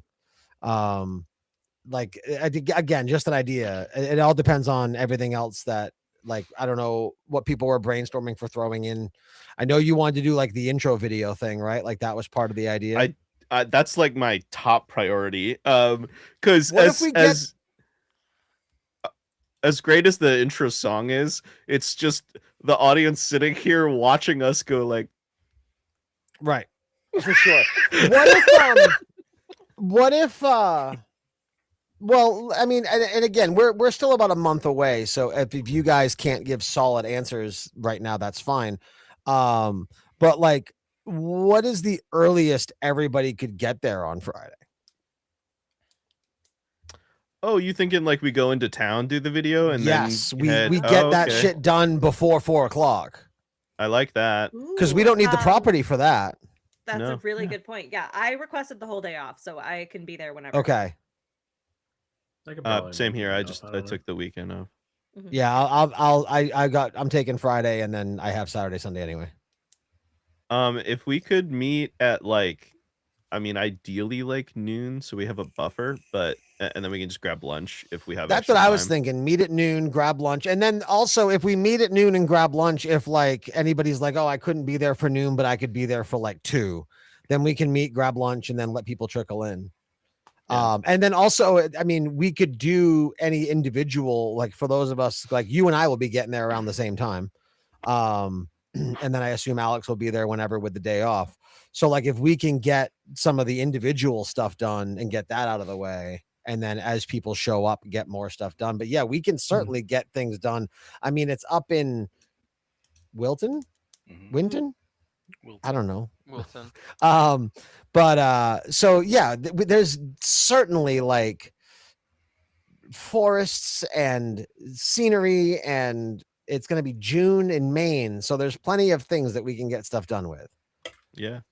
So What style were we thinking? Just like the us out on the town kind of vibe? yeah, Was that I like that. Yeah. Okay. Because Okay. something that's evergreen, something that like when we Hmm. get into a new campaign, you know, obviously we could do an updated version of it, but like, you know, something that is more us, you know, and we can do character stuff too. But I really like that one that you showed us a few weeks back. I did want to do at least headshots, like portraiture. If not character stuff, like character photos. I still have no fucking idea how I'm gonna do a purple dragon, but but like yeah, we can do like portraits for everyone, and obviously you guys can use those wherever if you need them professionally. But we can do headshots and we can put those up as like profile pics for character stuff. For our Um, corners. Exactly. I also, another thing I want to do during those photo shoots is get like weird reactions from everybody. Because I use those for the thumbnail art. And so historically I've been getting like really like I've had to like comb through and see if I could like take a screenshot of everyone, and then it's like this much of my screen, so it's just like all blurry when I pull it out. But so I want to get reactions of everybody during that photo shoot, as well as just like regular headshots Okay. for like our Only Corners website thing, whatever our eventual Patreon is. I'm assuming we'll have like person and bio or something. That's what I've been setting up. That's why I was kind of quiet for like 20 minutes there. Yeah, no sweat. So I want to do that. I want to do the intro video. I want to do the one shot. I want to have time for improv because I think it's really important for us, especially being on an internet delay. It's really hard for us not to like we're honestly, we've gotten really good at it compared to other like Discord calls and stuff we've done, but like not interrupting each other on a lag is hard. So practicing improv for that, as well as just team building, I think is important. So I want to get some of that in. And I also just want to get some hangout time in, you know, do some of that, for hang out by sure. the fire. Yeah, I don't want to be that busy. Yeah. Yeah. I feel like I definitely want the no pressure. We don't like it's content but not content. Hang out by the fire. But I feel like an improv game around the fire that first night would be really fun. Yeah. I That mean, would be fun. yeah, also just getting to like know you guys, getting to know you guys as performers, and like being in the sort of creative space. Like we can do that if we wanted to set it up so that like Saturday morning we all get up, we eat breakfast together, we do a little improv, we jump right into the one shot. Like that would be Yeah. a good creative arc, and we'd all be warmed up, ready to go for the one shot. Mhm. Or we can do that Sunday morning if we really want to. I feel like Sunday morning is gonna be. I don't know, because I don't know how much breakdown there's gonna be from equipment that's being brought for in-person stuff. Yeah, I mean, to be perfectly honest, I won't know until I won't know fully until I get to the space, but it's gonna basically be 3 tripods, 3 cameras, Right. and then the rest of it is just whether or not we get caught recording. So I mean, if we want to be cautious, I can just like create a little studio out of like black drapes, but that's a lot more setup to like actually set up drapes. Yeah, Did we confirm we can't be recording? it's an Airbnb company. They're usually ornery about it, but I mean, if we Well, want to we're gonna ask, look we at the can ask. policy. Or not Yeah. the Yeah, policy, I You sorry, think guys. the you can't like consensus was- deny that you're doing it if you ask the question. Yeah. So it's True. that Yeah, whole like It's I was easier to leaning it's towards- easier to ask forgiveness than to ask Yeah. I permission. was leaning towards plausible deniability and just not. Yeah. Yeah. Yeah. Ask If you it. see Then we it, just if do you it. see it in the now that we've sent this out live, Oh yeah. They don't know where we're going. Yeah, Winton. We're going to Winton. Winton. Winslow. but Wisconsin. no, if there's anything else that we want to work into the schedule, I mean, I would just like to feel have like- the schedule so I kind of know what's like coming next, so I don't have Yeah. to like try to keep it all in my head. I feel like let's get Saturday buckled down, and then we can kind of base Friday. And I mean, I think Friday's gonna be either way. I like the meet early and do stuff Mhm. prior to, and then we'll see if they allow or they offer like a late checkout thing. Yeah. Oh, Um, definitely. and yeah. even still, like more of the off the property content, like pre check in Friday, that can also be done Sunday. Like it's If we're you know if we're having a great time and we're not all fucking dog tired on Sunday, then I mean we can all check out and go do the video then, or we can do more content out on the town like you're saying. Yeah, it all depends on Yeah, everybody's yeah. availability. I don't want anyone to feel pressured to show up earlier or stay later, and I certainly don't want anyone to feel left out of making content. So that's a big part of it there. I know me personally, that Sunday I will need to be in Kittery by like 4 p.m. and that's really the only hang up I have. I gotta be back by 6 and that's it. Yeah. So Joseph, you said you could probably show up a little earlier that Friday, right? Yeah, I assume so. I think I can take the day out. All right. Jeff, David, what about you guys? Any hard lines on when you can show up or when you might be able to show up? No, not for me. Okay. Also, Nate and I will Hold probably on. Let oh, sorry. David answer. You're so right. Jesus. I'm sorry. I got ahead of myself. Focus. So I know I can get out of work pretty easy. The problem is my kids still have school. Okay. Your kids can't get out of work. Yeah, makes sense. Yeah, I mean I could pull them out of school, but and then the other part is my mom is watching the kids, and so I'm kind of stuck on her schedule, and she tends to want to take the kids later during the day, Okay. so it'd be closer to like 4 when she would want them. I have to talk to her about it. She's very flaky in general, Right. unfortunately. Because the Gotcha. plan is you and Savannah are both coming, right? That's the plan. Yes. All right. Yeah. Is 'cause she there also a- does is there a- photography. Is there a contingency that if your mom backs out or falls through that Savannah's cool with you going? I think we actually might have a contingency if my mom backs out to have someone else take the kids potentially. Oh, nice. Okay. The other wrench, and this one's new because we just got the scheduling. There is softball games on Saturdays and Sundays. So, life of a parent. My schedule is always just sports all the time on the weekends, basically. Right. Gotcha. Is On that gonna possibly risk you not being there? On Sunday, I think I would just have to leave early to make sure I can make it to the Okay. games. All right. Their games are on Sundays are typically at 12 noon. Okay. And then Saturday games tend to be really early in the morning for the little kids. Okay. So I might end up having to like Leave and come back. early and then come back. Yeah.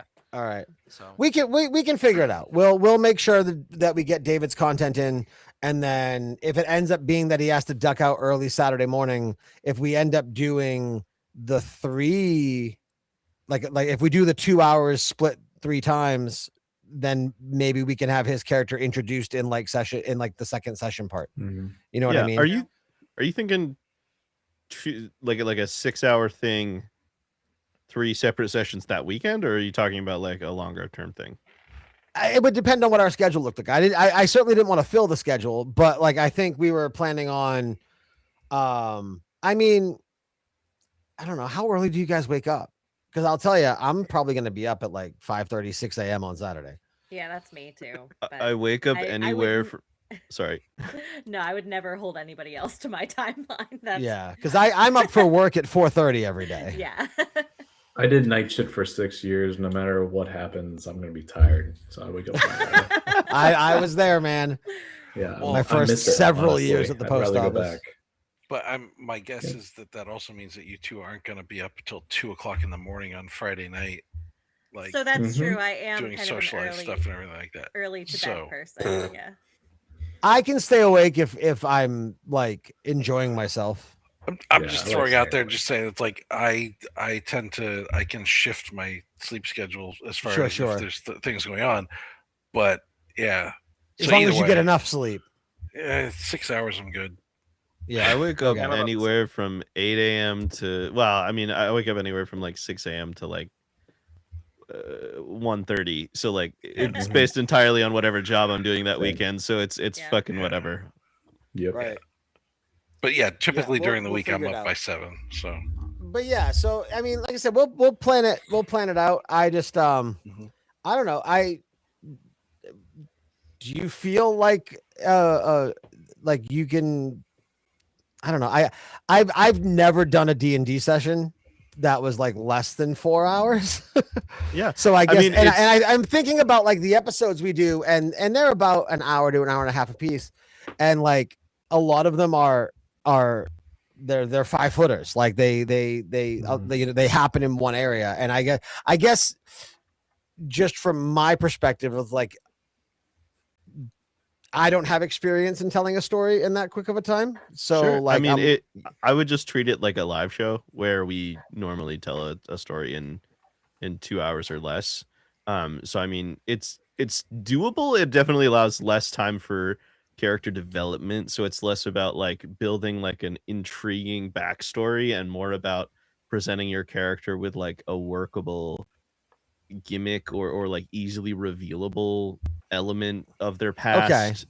And so that definitely comes into play. And if everyone can just have like, I have a gimmick, but also like here's this tiny twist on my character, it's super doable. Because I mean, Okay. I'll know those gimmicks ahead of time. Just send them to me with your character, and I that can was going to work in be times.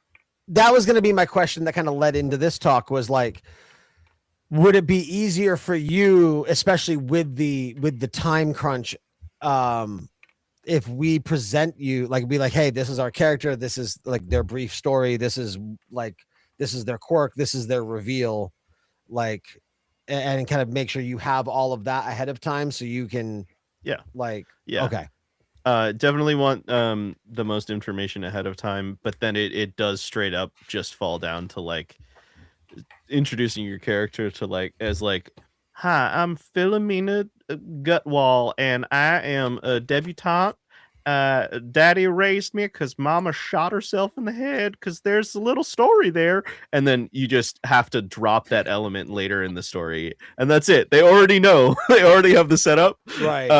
And then you just drop whatever madness her mom had or something, if this was Call Sure. of Cthulhu. But yeah. I'm upset at you for stealing my character idea. How did you know? Heavens.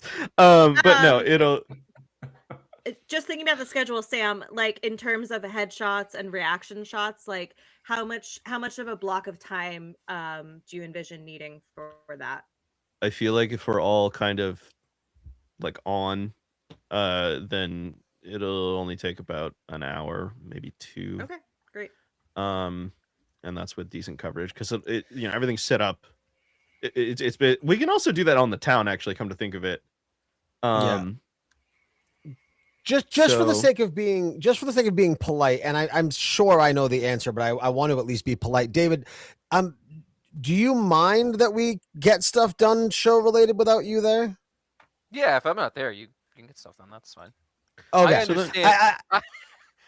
I'm not going to ask everyone else to bend around my schedule. No, and I know you're a reasonable guy, and I had a feeling that was going to be the answer. I just did not want to presume that without at least being respectful enough to ask you if that would like bother you or upset you in any way. Yeah, no, don't bother. Okay. Alright. Shit happens. I mean, we can just schedule that as like we do the headshots and the reaction shots and stuff out on the town, and then we schedule it so that David can like come join us out on the town, and then we just roll straight into his headshots, and then by the time he's had his headshots, it'll 1 be close to time to check in, and 2 it'll actually, sorry, what time did you say you could get there? 4. 4. Okay, Is so the then it will be check-in. past time to check in. So we can just do the video at that point and then just roll into the Airbnb after we're done shooting the video. I have a feeling it's going to be fine, and especially if everybody else's gets done. So when David gets there, it's David's headshots and then some group shots. It's going to be minimal amount of time. You know what I mean? Yeah. And So- and honestly, it's- I think if with a little bit, it's really about just doing have big reactions, be extra charactery, if that makes any sense, on camera, and then we can, if everyone does well at that, we can get it done in an hour. If it takes more direction, maybe 2. Right. Yeah. So let's tentatively plan for that. Then I can talk. Let's tentatively plan for that. Then let's plan for noon, lunch, and then work on photo, video stuff until it's time to go and settle in. I think that's great because then if we feel like there's anything we missed or didn't get that we wanted shot or filmed, then there's time Saturday to Right. compensate for that. Yeah. And then we just got to figure out. I know some of us are like Lewiston, Auburn based. So I mean, essentially, Sam, we'll just have to figure out like what the travel time is from your area to wherever we're going that we're not going to say on Twitch. Speaking of which, I'm going to kill the live stream at this point. So I'm glad you guys, there's still like 5-6 people there, Thanks for joining us, looking- sports fans. right? Appreciate you guys. We Thanks will for be coming back to this in- meeting. Yeah. right. Can I kill it and still, how do I want to see if I can kill it and still record it. And I don't know that I can. No. Apparently. That's actually also a concern. We